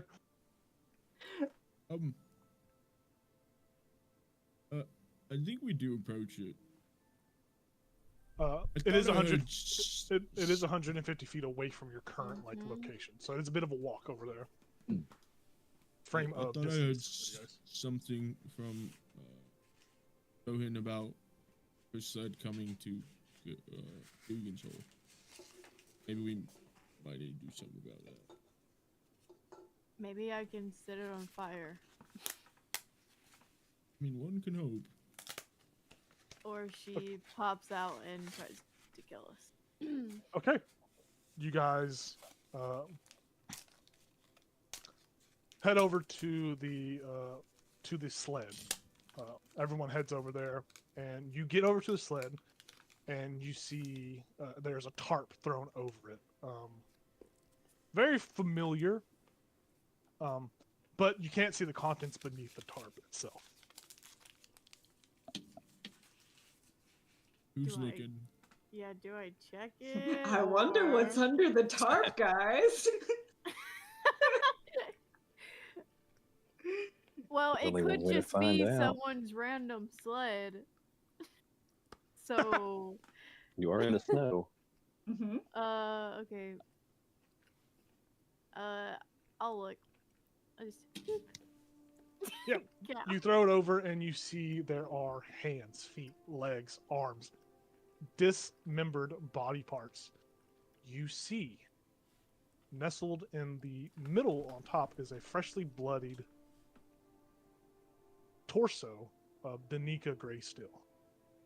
What? You hear Oh, as you shit. throw the tarp over, you hear a cackle from behind you, and you just hear the sound of your axe beak spreading off into different distances, running away from where you guys are. Oh, God. What the fuck? She wasn't with us? She did not follow. She did not follow? I thought she was with us. No. I thought you said everyone would. Okay. Yeah, but I did fuck It's up. more and not mention dramatic, that. it's I'm so fine. sorry. I'm so sorry. I forgot to mention her, but she did not follow. She would not have followed you. She's a little guy.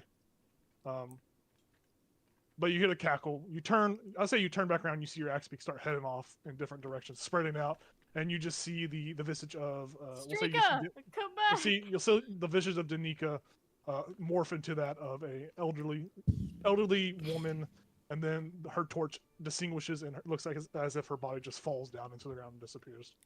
I'm setting this stupid sled on fire. I'm pissed. Yeah, you light it on fire and it burns. I have. At some point after, like, I burnt the last sled, somebody was told that it needed to be paid again. Was that only Ichabod?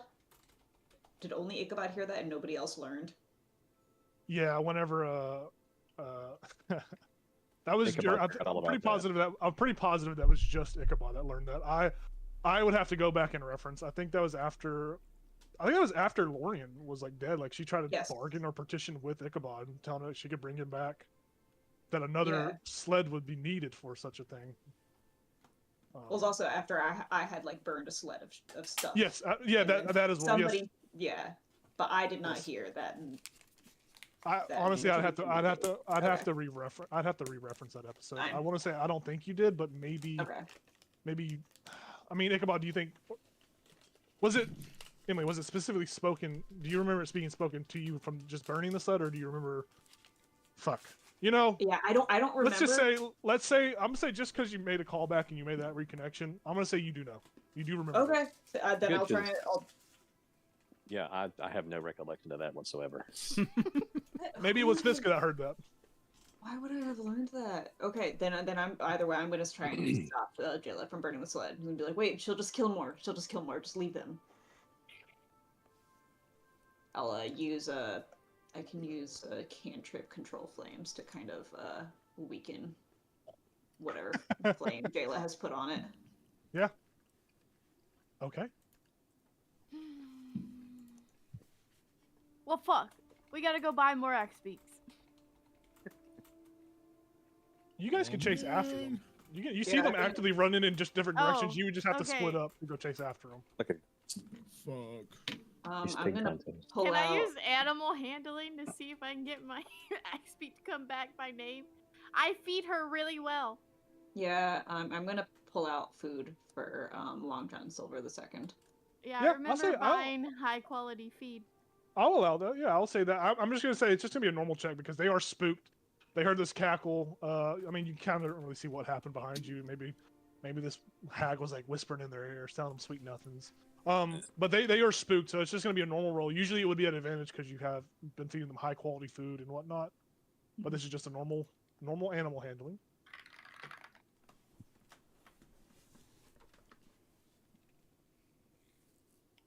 I will tell you as of now, the DC is going to be a 15 medium skill check DC 15 to control your beasts, your mounts.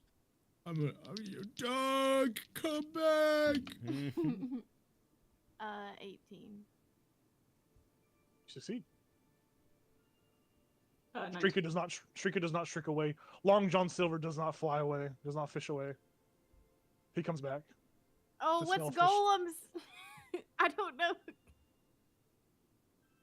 I think once Many- we all get our axe beaks, we jump on them and try to go chase down golems. Axe I'm beak. burning my Gal, what'd you get? inspiration. Okay.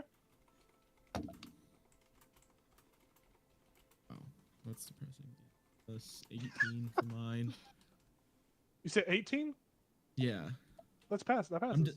I know. I'm just depressed because the last one I got a 14. Oh. I was one off. Yeah. You know, you guys, amongst the commotion of seeing this happen, you don't light the sled on fire, which is important, and you retain your mounts. Gollum's mount does begin to trek away, but you guys chase after it. Begin to chase after it. I will say, make one more. I will say, you guys, one of you choose who you want. Make one more animal handling check to try and steady that steed from. This one has not been fed much by you guys. Actually, these aren't. Hold on, these aren't. These wouldn't have been y'all's normal axe beaks. You guys remember these are the new older axe ones, beaks. yeah. Oh, Yeah, this is yeah. Doug These are Squares. newer axe beaks, so I don't think there would be advantage on this because the other axe beaks. You Oh, guys I didn't roll with advantage. I Are did. the axe beak certified? that is still fine, but you haven't developed a bond with it. You guys just purchased these axe beaks. You haven't That's really true. developed a bond with them, so I would say it's just a normal flat out roll. Mine Do I was. take back my inspiration or no? You can have your inspiration back. Yes. Yes. All right. I do think that is a critical thing. I got a 16. 16. Just because you fail these checks doesn't mean you can't go catch. You can chase after these beasts. And you will just pull you. It will just separate you, or you got to make the decision which axe beak do you go after. Doug squared. Jayla catches hers. Fiska, you said you did roll with advantage. Do you remember what you got in the first roll? The first roll was the 19. Looking at the Yeah, computer. So Fiska, good. Fiska, you catch up to your guy. Gal, you are unable to catch. Maybe Gal and Gollum's axe beak kind of head off together. And Gal, you're kind of just too slow. You got this heavy pelt in your hand. You're not able to catch up. You're kind of thinking, contemplating this. Wait, no, you could have used your inspiration still. You could have still used your inspiration because it Well, was it's just just a I normal rolled roll. both my dice twice. That's why. Oh. Just at the same time. So that's why I asked. You know, I can fuck get it. the We'll say you guys inspiration. all catch up to him. Just use your inspiration, Gal. You guys all catch up to him. Okay. Can Yeah. I rodeo style catch golems? I will say this one, you do have to roll another animal handling check to do that. DC 15 again.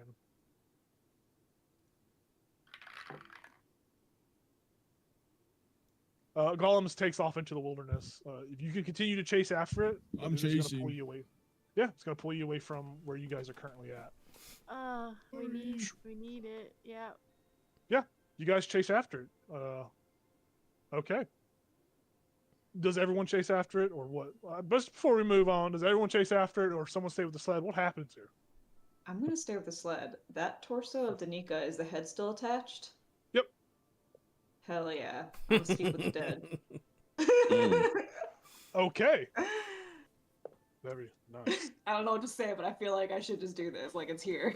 We'll say, how about we cut over to Gollum, and we will cut back. You can kind of think about what kind of questions you want to ask this Cool. this wiggle pit candidate. Okay.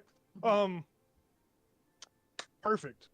We see Gollum on the outskirts, looking in, holding his lovely cousin with no head in his arms. You're muted.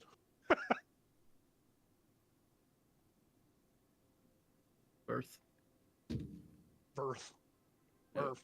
My name Birth. Just trudging. Where are you? Would you think you would go to that rendezvous point, or do you think you would just try to make your way back to Goodmead on your own? What do you think you would do? How far is Goodmead on a walk? Like, On a walk, it is a 4-hour. I'm pretty positive it's a 4-hour trek. I can get you the exact information real quick. Rules for traveling. You'll be walking. I'm just gonna set the precedent. It'll be a 4-hour walk. did it look like they were being chased? You don't know anything that's going on with them because That's true. you were booking it out of town. You wouldn't even be able to see them on that side of town either. Yeah, I'll probably just try to go to the rendezvous point then. Okay. Very well. I will say that you begin to make your way over. You start making your way over there. Actually, no, you make your way over there. You don't begin. You make your way over there, and by the time he gets there, Fiska, you just see Gollum approaching. So Jayla and Gal have gone off to get the axe beak. You guys are chasing down the axe beaks. Fiska, you are left with the sled. Maybe 5 minutes. Mhm. We'll say 5 minutes just to give it some sort of cushion. 5 minutes, you see Gollum approaching from the wilderness. No torch in hand, a Duragar baby in his arms. It and would you see have, Fiska. the spell would have worn off, but no. You see a normal sized Duragar in his arms. But Well, he approaches. I'd be 5 minutes into speaking with the dead. Yeah, we're gonna do your Out of speak 10 with the dead. minutes. So What are the questions? There's 3 questions, correct? it says 5, but I only came up with 2. So Okay. We'll do it live. What do you remember of your death?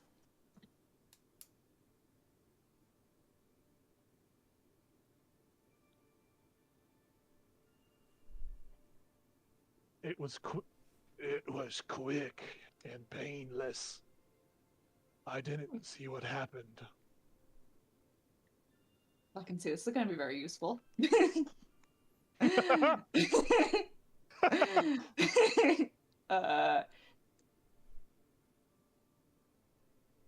you hear anything? Did you smell anything? Those are 2 questions.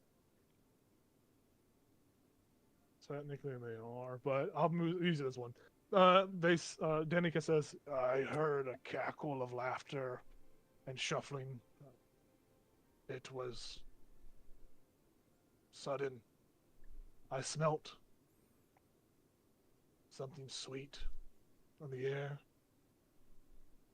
but it quickly turned sour. That sucks.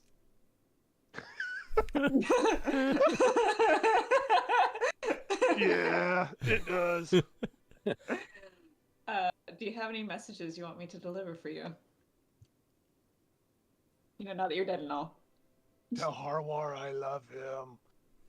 Take Alright, my necklace and give it to him. Okay. Sick. I take the necklace, being careful not to actually touch the Charvelin part. I will do that for you. Well, I'll let you off early. I don't really have anything else, so. She just goes limp again. The magic fading from her body.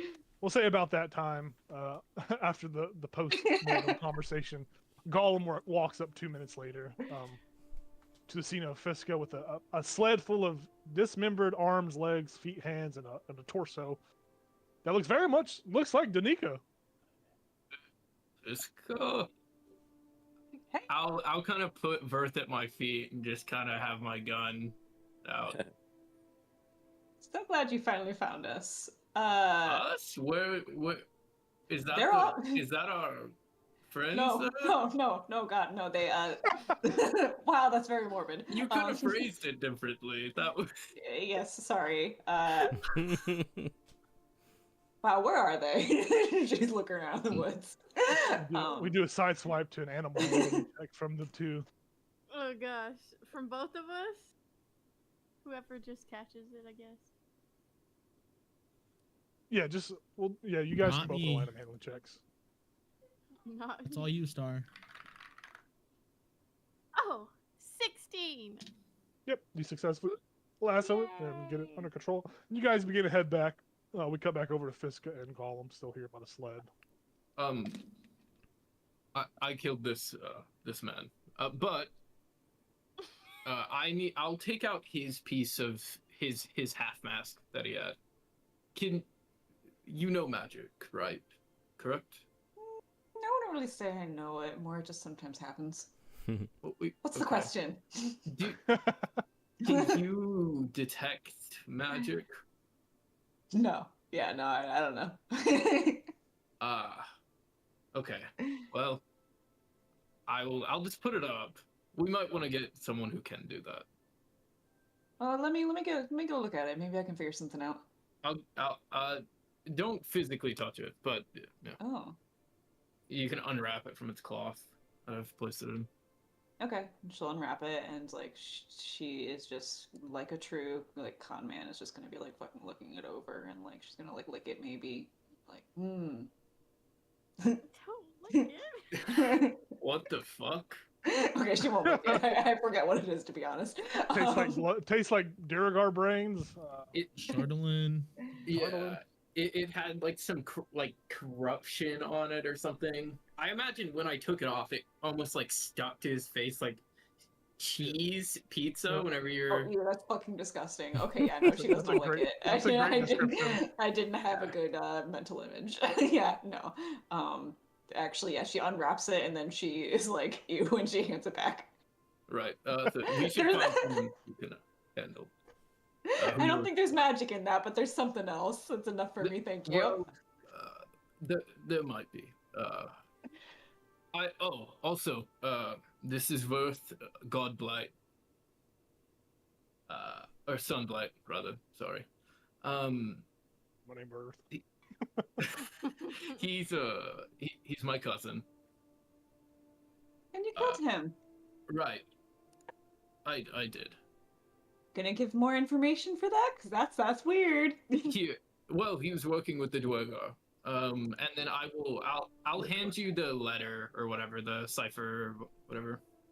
Okay. The encoded letter, so you can take a look at it. I will take a look at it. He had this.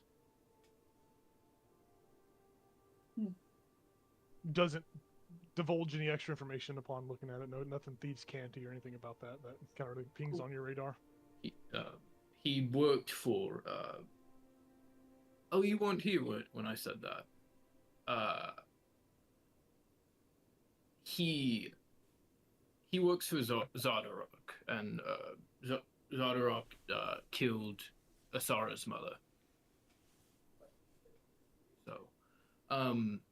So I killed him. He also had. I'll kind of take the entire sheath out, and he also had this sword made of Chardolin, and he has that armor that I'm gonna get him out of later, in like I'm looting him kind of way. My goodness. Well, if you need to dispose of the body, we have a pile of them right over here. Just add to it. Yeah, I guess I start stripping him out of the armor. Yeah. Do you want him for anything? He's of royal blood. Does that mean anything to you? No. Okay. What? You would do it. You were learning alchemy. You took an alchemy class. I don't think does royal blood have anything. All right. Yeah. She questions that. She's like, all right, maybe I'll take a little.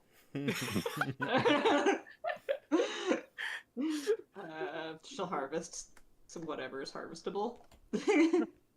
There's a little bit that you can get about like 1 vial's worth of blood Sick. from what hasn't like already kind of coagulated and stiffened. Oh, it also might have whatever rot is infecting him might be in there as well, which might be worth studying. Didn't realize it was going to be so gross when I started studying it. All right. About this time, Jayla and Gal will rejoin you guys. Oh, Gal, you're safe. I didn't see what happened to you after a while. Hey, you made it. Of course, I'll go hug Gal. I'll hug his shin or something. A hug. I love hugs. Are you like taking the armor off this person as we're approaching them? Yeah, I'm stripping him while. We're What? not gonna talk about the dead body right there. This was Worth Sunblight, cousin to Zardarok, and worked under him. I believe. I don't know this. I didn't check. I believe he was the commander of the Dwergar in that town. I killed him. Why? You get caught? No, actually, it was pretty clean. Then cool. But he, I'll show you here's the letter. He works for Zardarok, and Zardarok's attacking the 10 towns. Oh, did Gal not tell you that? You've kind of been running this whole time? Right, Here's okay. your axe speak. Oh, thanks. And Thank a you. dragon. Oh, Sarah, how are you? I'll go hug a Sarah. How are you? I should give you a hug. Yeah. I'm fine. So, Confused. well, I'm sorry. Well, I don't know that things will get better, but at least we're together again. Shrugs. I thought about lying, and I was just like, I don't want to lie. Yeah, she just shrugs and just shakes her head in acceptance of the circumstances. But maybe we should wait to explain it until we meet with Elazar and Ichabod. Yeah, I'm pretty tired. I'm ready to go. All right. Can I get him out of his armor yet? Yeah, we'll say over the conversation you get him out of his armor. I'm just yanking him out while I'm talking. Yeah, things are cracking, bones are breaking, muscles are tearing. You're getting them out of there one way or another. Yeah, we'll say with that, you guys, we will... Ichabod and Elza, you guys have been waiting for about 30 minutes, about half an hour. And you guys see... Axe speaks with... We'll say Jay the Sword's still lit, flamed up. You see Jayla kind of charging through the snow. Axe speaking. You see the group all kind of come together. You guys are all back together. An hour away from... An hour away from Goodmead. Everyone's here. Elzel, What have you been doing? Hi guys. It's nice to see you're alive. Right. Yeah. They're like our parents. We're coming home. It's like 2 a.m. Right? Where How's have you been? town? What have you Why? been up to? Why did Do you it know take what you so time it long? is? Yeah. About 2 in the morning. Not really. Right. We went to. There was a lot there. More than we bargained for. Well, Very more. why don't we get back instead of talking out in the cold in the Yeah. dark? Right. Yeah. I think timeline wise, we'll say you get back at midnight. We'll say you get back at midnight. Because I think I kind of confused timeline. Because you guys, it's been. We'll say midnight. Can we get back at 1 a.m. so it feels late? Yeah, you get back at 1 a.m. Midnight is You- late. you How like- dare you? You get right to the cusp of Dugan's or Goodmead at 12:59, and it changes to 1 o'clock as soon as you guys enter the town. Oh, I'm tired. The chickens start cooing, or what the hell? The call. They start calling. Nope. Chickens, they cluck. I don't know. Roosters crow. Roosters crow. Roosters crow. You could be talking about like the crows are cawing. What? So there's a bird making noise. I was It's an like, axe why being is that? fired from the trot. Why is that bird so loud at 1 in the morning? Right. I mean, do we want Do to we talk need- now, or do we want to sleep and talk in the morning? Because I think everyone needs Sleep. rest, judging by the look on your Sleep. You guys, faces. you all look like crap. Okay. Well. That's funny as fuck. What did we do with the sled, by the way? Left it. Left it there. We left it. Yeah, we ran into a hag sled. Oh, hey, speaking Oh, of which, Yeah, we ran into a hag. I've got one over here. Actual hag. I also have a sled. You still have it? Yeah, I stowed it. Some little kid was trying to take it to Dugan's hole. His Do name you was, check where the sled's His at? name was Carp. He's a little shit. Do you go check It where the was- sled's at, Ichabod? It was, yeah, it was right around here. Yeah, you look over there and you see there's no sled, but there's obvious sled Ah, marks Farts. that lead away. And you think back to Granny Smith and her no trail, no sled, and you think that must have been an illusion of some sort. They keep screwing with their heads. I hate these hags. So we left the sled. It's the worst kind of And- apple. I will also say, you also think if the sled's not here and the illusion was there, what was the blood from? Wasn't there a person? The blood that I saw? I wonder if that was You guys Danica. waited at. But we don't know Danica. Right. Could be carp or Oh. No, Carp was the one that was already not feeling well. It was Pip. Oh, Pip. Yeah, it could be Pip because he didn't fulfill his end of the deal. Right. Do before we sleep, do either one of you know how to detect magic? I don't know, do I? Let's see. I mean, if I see it, He's like, that's magical. if it's It obvious, smells like magic. It looks like magic. It's probably magic. Yeah. This bad boy can fit a lot of magic in it. looks like a duck and sounds like a duck. Yep. No, I can't right now. I wonder if I can if we sleep, though. All right. All So right. bedtime. Well, yeah. I'll wash off my. I'm a kinslayer now, apparently. I'll wash off my my stuff, and then I'll go to bed. Well, a Yep. quick, I got this thing. just a quick 5 words on the dead body. Doesn't you know? Just long story short. Verth, Not- he was leading the Dwergar. It's his cousin. individual. And my cousin works for Zolderok. Oh, all right. So deserved it letter. then. Didn't you I- say? I'll show everyone the letter. Wait, didn't you say earlier Verth was Zardarok's cousin? No, Zolderok's brother. It's a Oh. monarchy thing. Yeah, It's yeah. kind of complicated. And he's your cousin. You're Right, 'cause- related. Yes, yes, distantly. You're related to Zardarok. Right. How do we do this? Yeah. But, oh, It was assumed. I think it was assumed. I don't think it was like actually. No, said I it, think but- I said it. I think I said it to I think I said it while I was explaining to Asara, and the only one who knew would have been Elazar. Yeah. So I'm like, oh, not everyone knows this. Yeah, I wasn't gonna tell your secret, so. Right. Yeah, I'm distantly related. So Elazar's like, wait, you're related? He's like trying to put on a plate. What? Whoa. Right. Everyone can immediately tell that he already knew when he Yeah. starts doing this. I'll Where's probably the- I'll probably be like whispering that Zardarok killed Asara's mom because I don't want to really say that all the time around Asara. I'll just be like, We'll say that she went off and cuddled. She's like cuddled up on like a sleep party. sure, all she's tuckered out. okay, and I'll just say, Zardarok killed her mother, and her mother was my friend. So All right. my family below wasn't great. Apparently mine's not either.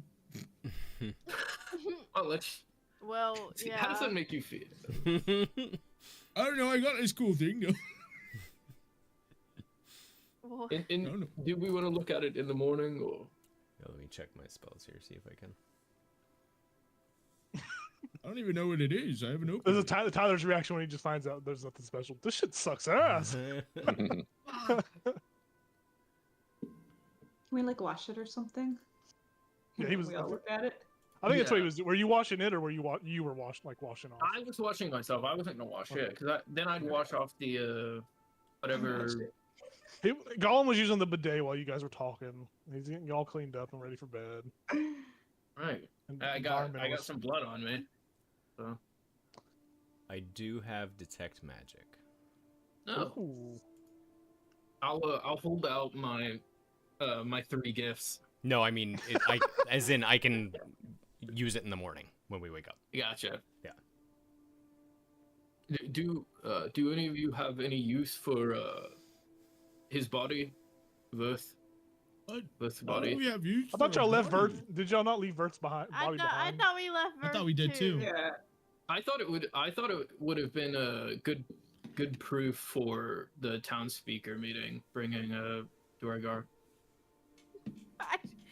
I mean, let's just decide now. You guys can talk about it if you want. I mean, I think ultimately, I think Tyler has kind of sway on the decision since it's kind of family related and also It's my cousin. yeah. But if I there's will use say for that this decision is important. It does matter. The decision does matter.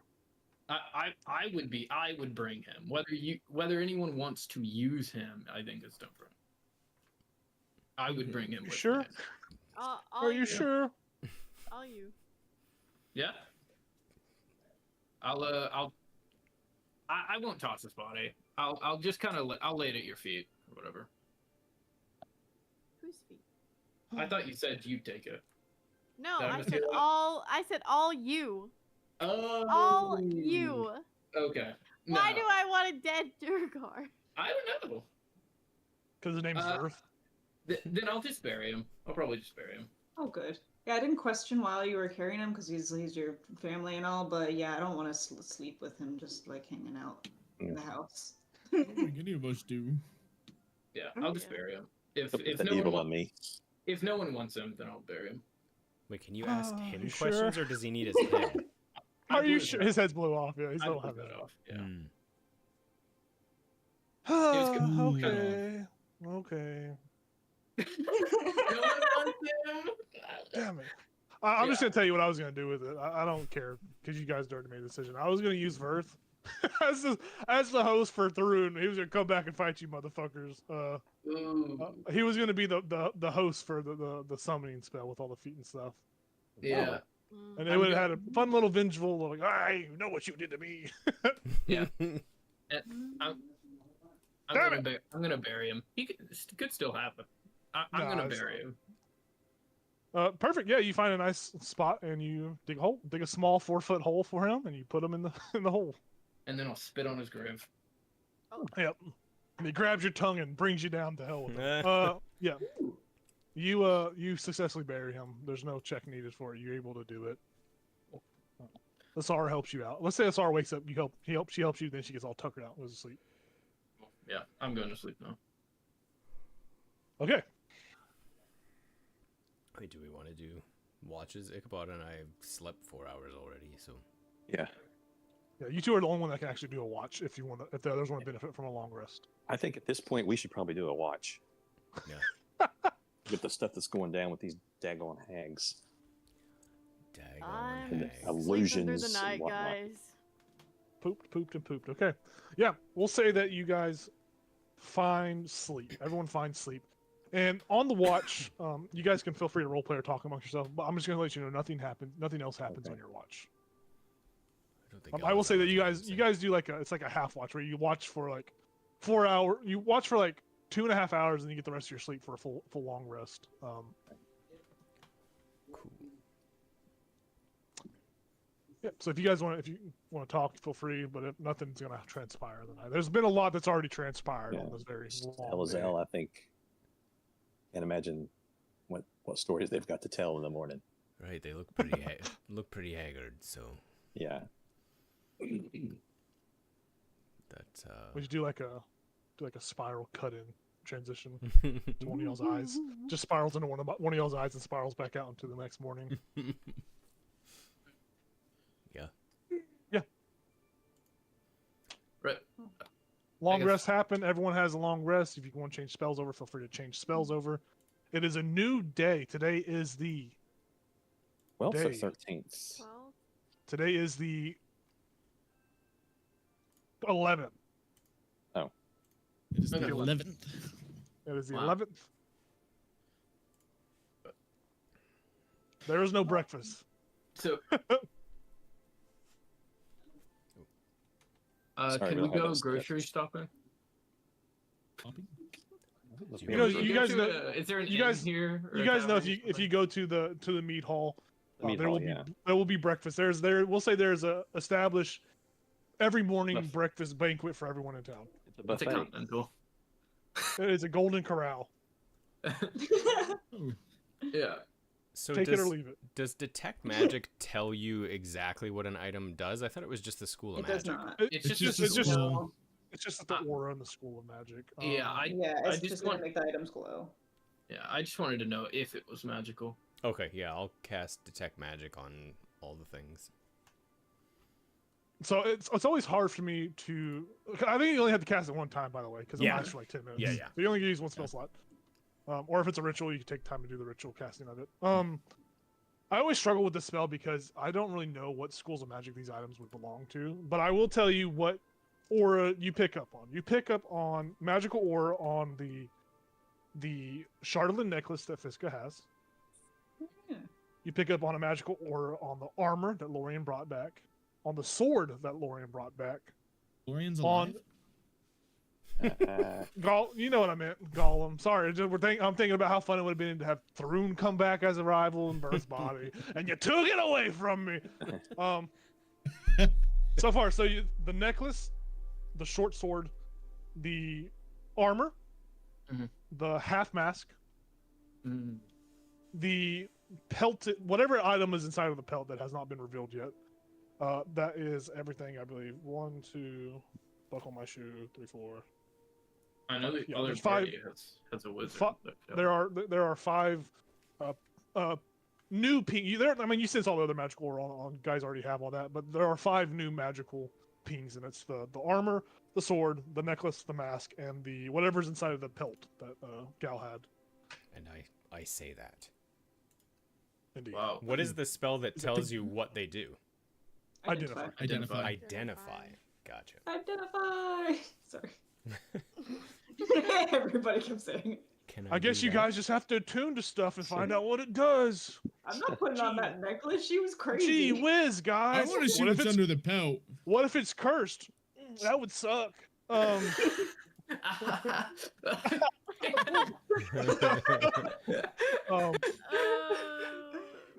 Gal, you want to see what's under the pelt?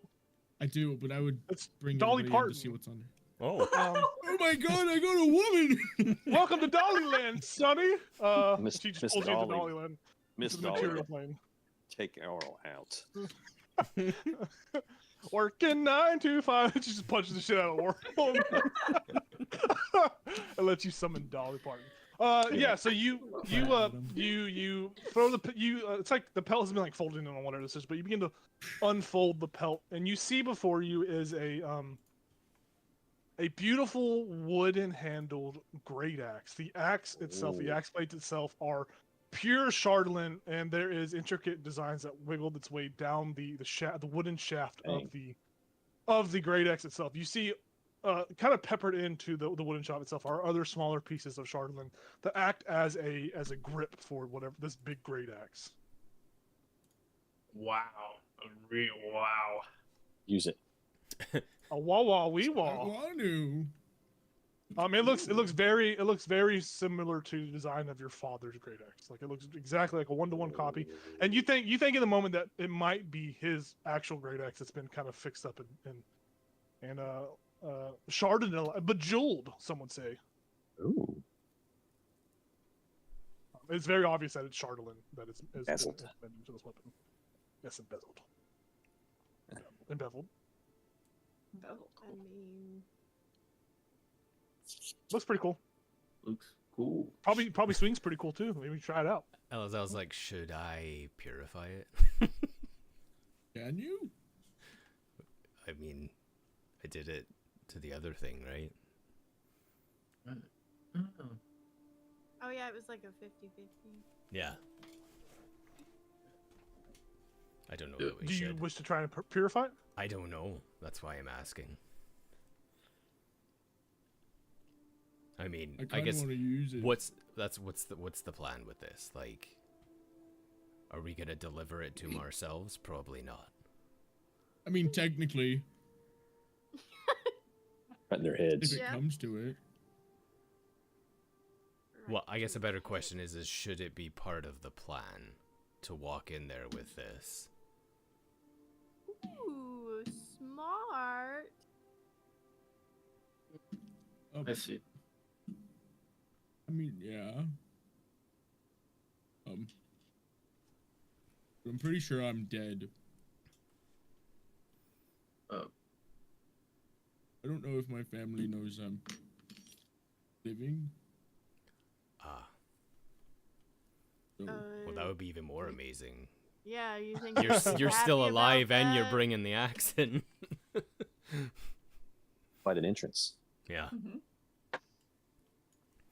But it would be even cooler if you brought it in purified.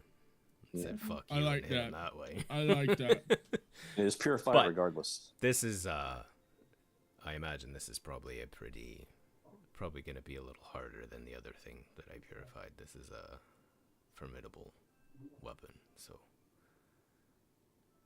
it's a big risk for me. What happens if it doesn't work? I don't know. I've only tried it Oh. once and it worked. Oh, I guess we'll find out. I want to I use hate it. every It minute of looks this. I hate every nice. minute of doing this. Did you? I assume you explained everything at this point, right? Like we don't need to actually go through. Yeah, all you the guys can stories just of like what happened. "Whoa," Yeah. Yeah. Info Well, dump, info dump, just info like dump, that. info dump. So I think Elazar would say, I'm curious why she would have given this to you. Like placed her full trust in you to deliver this when she seemed leery of you.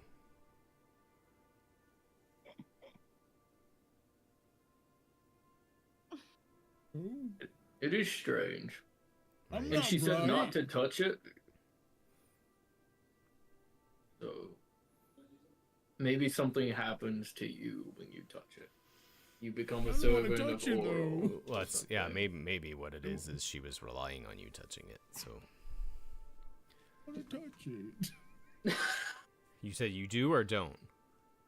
I do. Why? That's fair. No. Look how cool it is. Pretty spiffy. I mean, it will say if I do succeed at purifying it, you can touch it all you want, and that was the best sentence I've ever said in D&D.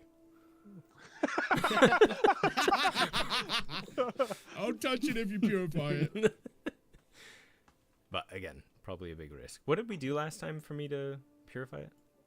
We used lesser. I think it was like lesser restoration or remove curse. Maybe it was one of those spells. I will say with this item, it's a 25% chance for purification. That being said, everything will be 25%. If you try to purify any of these other things in here, like the mask or the necklace will be a 50-50. The mask is a 25. Short swords are 25. The armor is a 10% chance. And I cast lesser restoration, then I just rolled a flat 20? Is that what it was? No, it was basically you choose the percentage. It's kind of like how we did the Sister Ariel, the shrine wishing. You call the range you want to roll between. What if I used my birthday crit? Oh. I would give you a guarantee on that it succeeds. Yes, indeed. I will use my birthday crit and purify this axe. Okay, you Nice. reach down. Oh, You you're grip a it. saint. You want to roll You're- first? You sick. Yeah. Yeah, I would roll first. You could roll, and then if it Oh, doesn't okay. work out, you Sure. could use the birthday You- crit. you can That's decide. perfect. Yeah. So I'm guessing... 'Cause the birthday crit just overwrites everything. Okay. 25% chance, so 0 through 24, 25 through 49, 50 through... I'll do my 54. usual. I'll do the 50 through 74. Perfect. Where'd you go? Big money. No, it's an 18. I'll use my birthday crit. Yeah, you reach out and touch the magic, and before it can, you feel the negative properties kind of wash over you, but you find the birthday inside of you. To succeed on it. Birthday. Happy You're like, birthday oh to shit, I think it's my birthday. Yeah. I never knew when that was. Now I know. Did I poop this morning? The magic washes over the weapon. The weapon, Craig, you suffer no negative effects, no backlash from this. The weapon itself, as you purify it, you see that the blade itself turns from that dark ebony black color to a more white. But you watch as the white attempts to encroach and cover the entirety of the axe itself.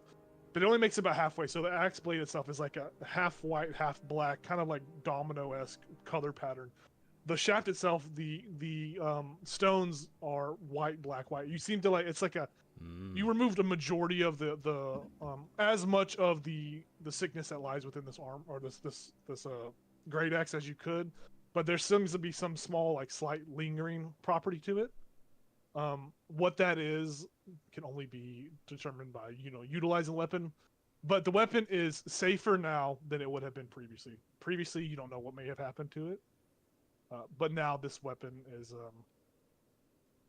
can be wielded still, with maybe a slight minor bad aspect to it, but whatever it is not going to be as worse as what it could have been had you not purified it. So is that something that I learned? Is that something I can communicate to? Yeah, I would say Gal? that you kind of you sense the strength of because Shortland, you guys kind of learned that's like kind of like demonic magic. There's like demonic essence in it. You purify the majority of the essence away, but there's still that lingering underbelly. Yeah. Of it. Yeah. So, well, I mean, it didn't work completely, but I think it's safe to handle. At least there might be some type of negative effect when you use it, but you can at least pick it up.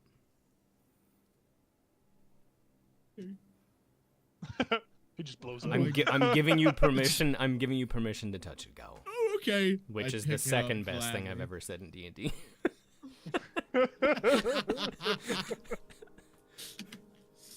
Okay, so you grip it, and it. I'll also say, as you purify it, you watch as some of the like runes and stuff that were on it kind of pop away and burst away, as well as part of this purification process. Gal, you grip it, and it feels like a. You guys, come on. I'm not even breaking character. Come on now, that's crazy. You grip it? Grip it. You utilize the handle with your hands. Yeah, you do. Okay. I'm just kidding. You equip this item. You have not attuned to it, so you don't. No negative properties happen, or any. You don't know what the hell this is yet, but you have it, and it feels perfectly balanced. It feels right in all the right places. You feel that. You probably feel in this moment that maybe, I mean, there's probably a sense of pride, and this is like the chieftain's weapon. You know, this is his weapon, and you feel that kind of like kind of wash over you as like you had that moment where you feel like, if you were the chieftain, this could be you. This would be how you normally would be perceived. Like, you feel powerful when you hold this item. Ooh. Well then, you got a stiffy new axe. Dear God. Dear God. You just couldn't help yourself.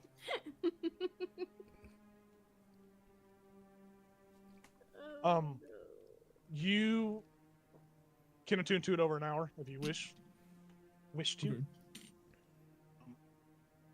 If that is what you choose to do.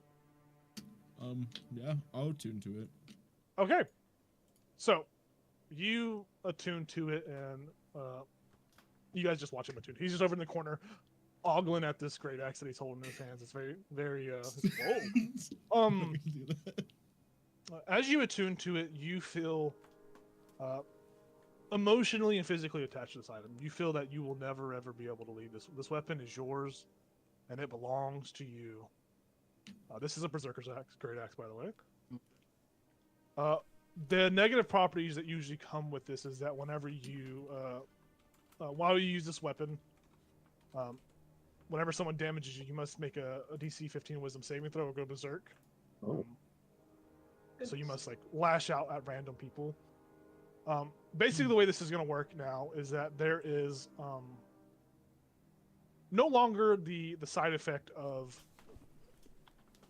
having to lash out, and a part of that, like, you're still the curse is that you feel attached, and you cannot this weapon can never leave your hands. If this leaves your hand or it's forcibly removed, maybe there's some sort of mental toil or some sort of breakdown that you may or may not have, but you feel like this this is yours. It belongs to yours. You never want to give it up, and you love it. It's your precious. But you do not suffer the penalty of having to make a DC 15 Wisdom save whenever you take damage. You don't lash out at anyone around you. So the main portion of this curse has been cured by Elzel's birthday crit. What little linger is just the possession, the possessiveness that it holds over you, and like you, like it physically, like it feels like you have it stuck to your hands, and like even when you unhand it, you feel like the call, like it calls out to you, not in a way that's negative, besides just like possessing. It just wants to be held by you. It just wants to be used by you. And it's not actually speaking to you. That's just your own mind kind of projecting this possessiveness onto it. You can add a Berserker Great Axe to your character sheet, and actually, yeah, you can add it to your character sheet. I'll go in later and change the name of it, and make it to what I just said. But yeah, a very cool new rare item. How's it feel, Gal? Feels good. I mean, Real good. can we see on his face at all, like, any change? Like, I think that's up to Ethan to kind of determine. Would you think Gal would show this like demeanor change, like the possessiveness of it? I think he would seem more prideful and just have a more like I could conquer more so than I could conquer the world with this weapon in my hands. I'm gonna That's- conquer right now. That's good. I guess Looking swole. I'm glad I could help. Thank you. Looks pretty fucking cool. It does look really fucking cool. Yeah. I like the mix of the white and the dark. It's really cool. It's cool. What else was Charlatan? The necklace, and that was it? Were the other ones? Everything else in here, all these items are Chardonnay, by the way. Oh, they're all There's a Charlatan. Chardonnay- Oh shit. Yeah, Chardonnay necklace, Chardonnay God. mask, Chardonnay blade, Chardonnay armor. The blade has yet to be kind of drawn, but I'll say, Tyler, you probably would have like kind of just pulled it out of the sheath a little bit. The blade itself is just purified Chardonnay. It's like see-through, like it's like looking through like a darkened glass pane. The blade itself is just perfectly crafted and, pretty cool. I was like, I could keep going, but then I'm gonna need a nap after. Up But to you. again- The day's just begun. Yeah, again, I run the risk of probably hurting myself, so. When are the others meant to arrive? 15th. Or no, not 15th. Let's hope Soon, not. hopefully. Oh, Avarice supposed to be here hasn't whenever. reached out, right? No. Right. Have you Should Have I? you tried Could- messaging does- her? Get a hold wait. of her? And No it's- one has sending in this party, right? Well, it's a new I day. think I can call her. Also, Yeah, we- I've sent him. I would like to. Well, actually, Ichabod, maybe if you could start drafting letters to just Mhm. we warn the 10 towns of an oncoming attack. Multiple. on it. Thank you. Should I reach out to Avarice, see how close they are? Yeah. Right. I will contact Avarice, and I'll just say, we're safely in Goodmead, awaiting your arrival. Ran into something interesting. I have information for you when you get here. Yeah, you speak into this spell. You speak, or not this spell, into this stone, the sending stone. And we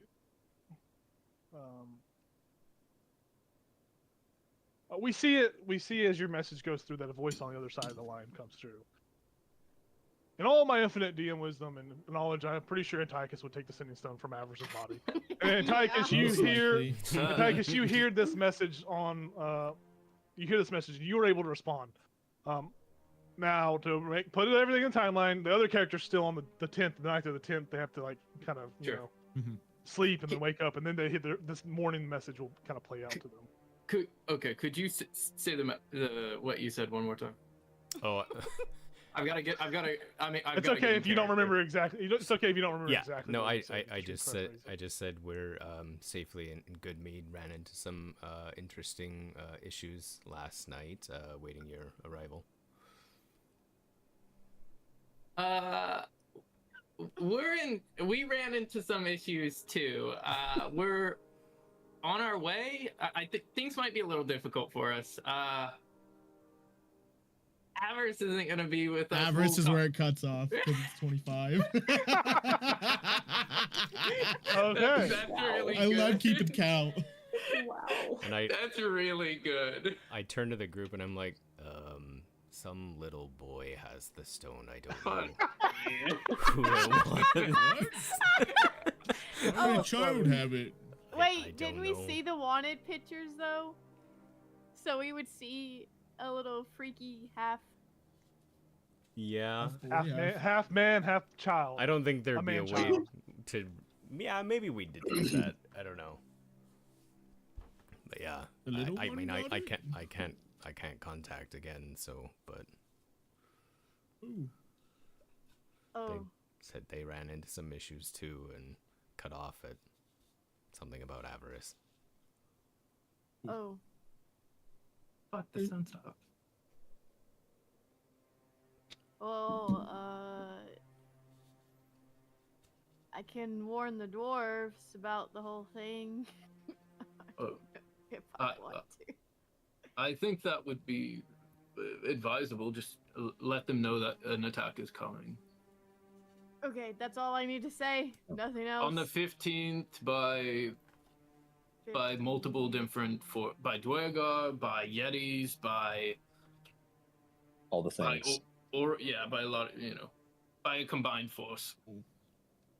Okay, I will get the By sending Goliath. stone out.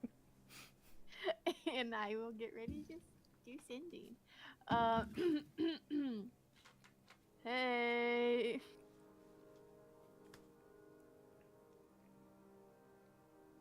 Lots of enemies heading your way on the 15th.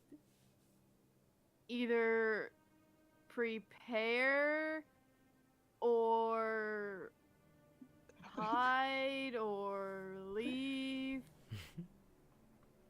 And I look to the group and I'm like,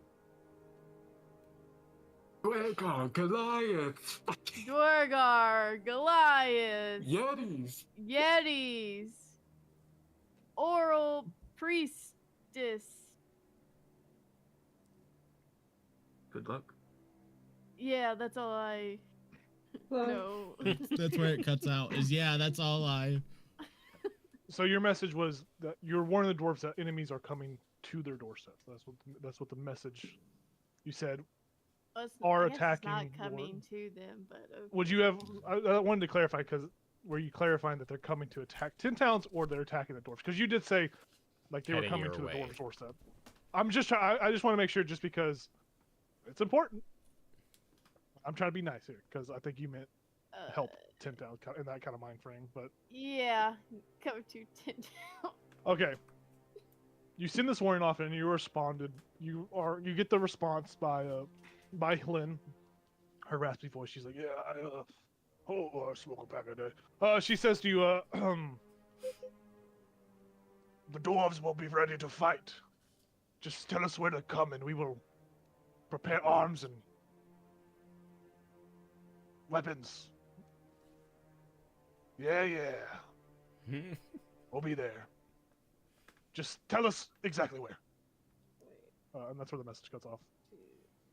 You should even use all 25. Impressive.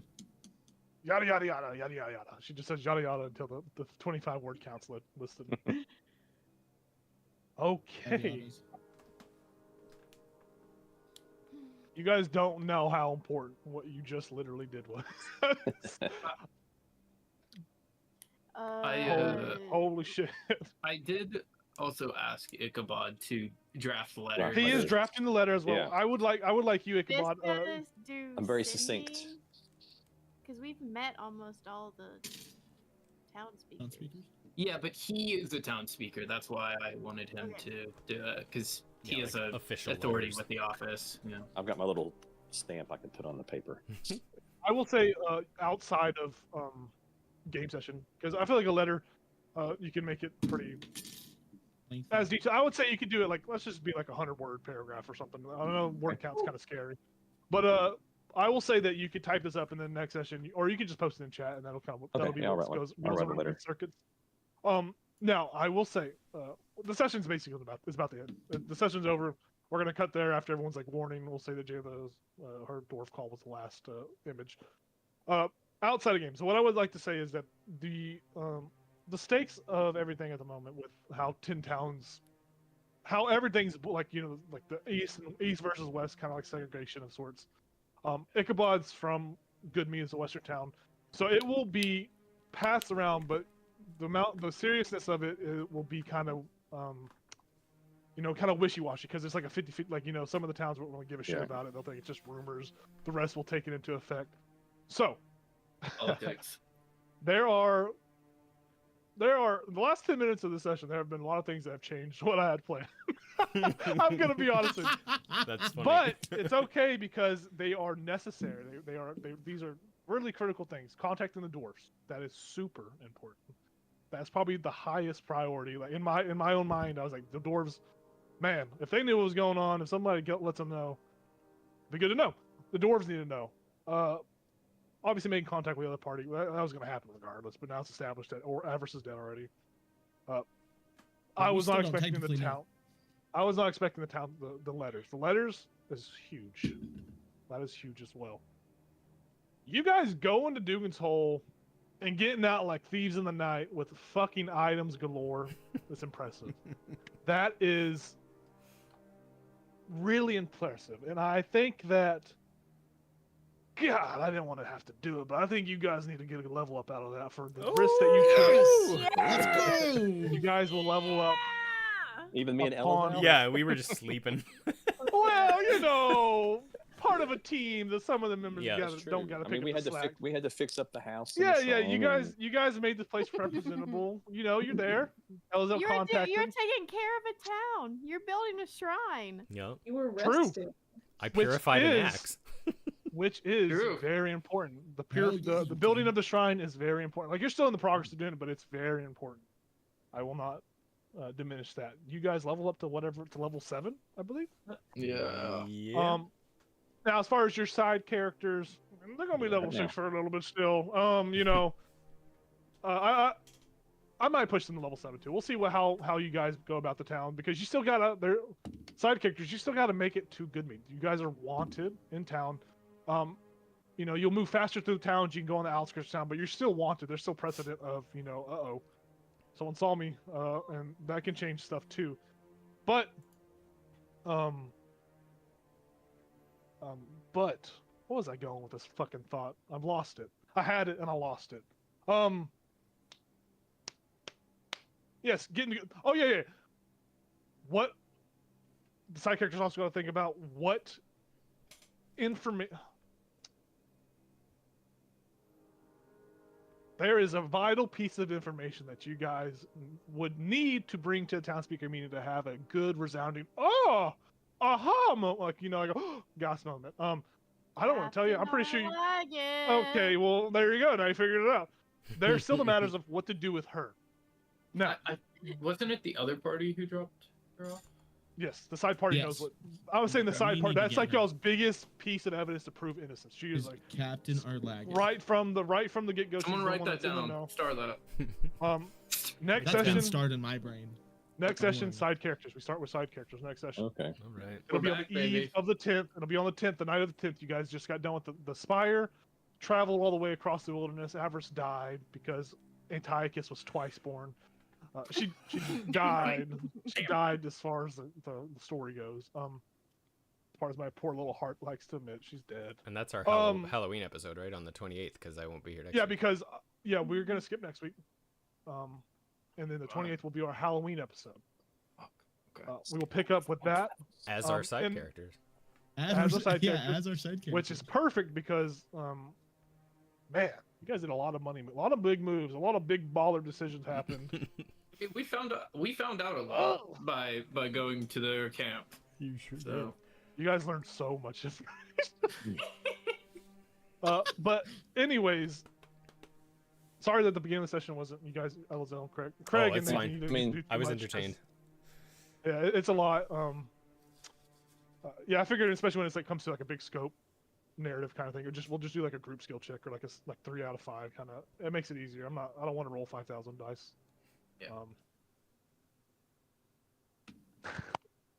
All right, yeah, you guys, yeah, good session. Level up. Make sure you level up outside of the game. I think honestly, we'll say when the side characters meet up, we'll just make them level 7. We'll bring them up to level 7 as well, so we're all on the same playing field for the events that are going to happen. when they meet up, or when we switch to them. When your side characters arrive to Goodmead, because Okay. I think it really depends on what happens between towns. Because in my mind, you guys are so wanted that like even traveling on the outskirts of town, it would be faster. Okay, it would be faster to travel through the towns themselves. There are going to be Mhm. encounters left and right doing that because you guys are wanted. Obviously, our Lagath is a critical component. Now, I will say, if you guys go pick up our Lagath, you better ensure that she makes it to the meeting. If you tell her to go to, like, try to meet you somewhere, there are stakes that she gets caught in the process because she is too technically. Actually, no. Well, Everyone thinks the she's town. dead. Everyone thinks she's dead, so if they see her, they're like, "Wait a fucking minute, what the fuck's that up about? What's that about?" So Yeah. there are consequences. Yeah, what a good session. Yeah. What a Awesome. great session. Nice. I'm so sad about Verth. I really wanted to bring Verth Yeah. back. I was like, oh, they're gonna leave it on. So I was like, yes, yes. Verth's coming back, and then you guys took that from me, you sons of bitches. They always think, oh, it's weird you're bringing a body with you. They always. I will tell you the items that you got. So, just for transparency's sake, the necklace, the mask, those are both uncommon items. Will be no attunement. The sword is a rare item. Attunement. The armor is a very rare item with attunement. Oh my What is the goodness. axe? The axe is normally a berserker's axe, berserker's great axe, but it has been purified. So the only thing that negative effect it has is the possessive feature instead of the wisdom save when you take damage and strike out at people nearby. So it pretty much got rid of the worst part of that axe. That great axe. It's a rare, Tyler. It's a rare as well. Yeah, sorry. It's a +2. I'm pretty sure. Wow, that's really good. Yeah, pretty good I items. thought it was a +1. It might be It's a +1. I don't fucking know. But the masks, the sword, and the armor, those are cursed still. They are still not purified. Antiochus Okay. will be able to reveal them whenever you guys link up. Yeah. You guys caught your axe beaks. You didn't lose your axe beaks. That would have been so fucking horrible for you guys timeline wise. I can now. Asara has grown in a size, so I can ride her now. So. Oh hell yeah, dude. Yep, and Awesome. when I'm not riding her, she can fly. I will say leveling up Fiska, you grow an extra leg. You have 3 legs now. You have 3 legs Oh my now. God. I love this. Um, I love this. every level up, you gain a leg. This makes me happy. Yeah. We're still live if Wow. you wanted Nice. to see us out, Jacob. Yo guys, thanks for watching. Have a good night. Cool.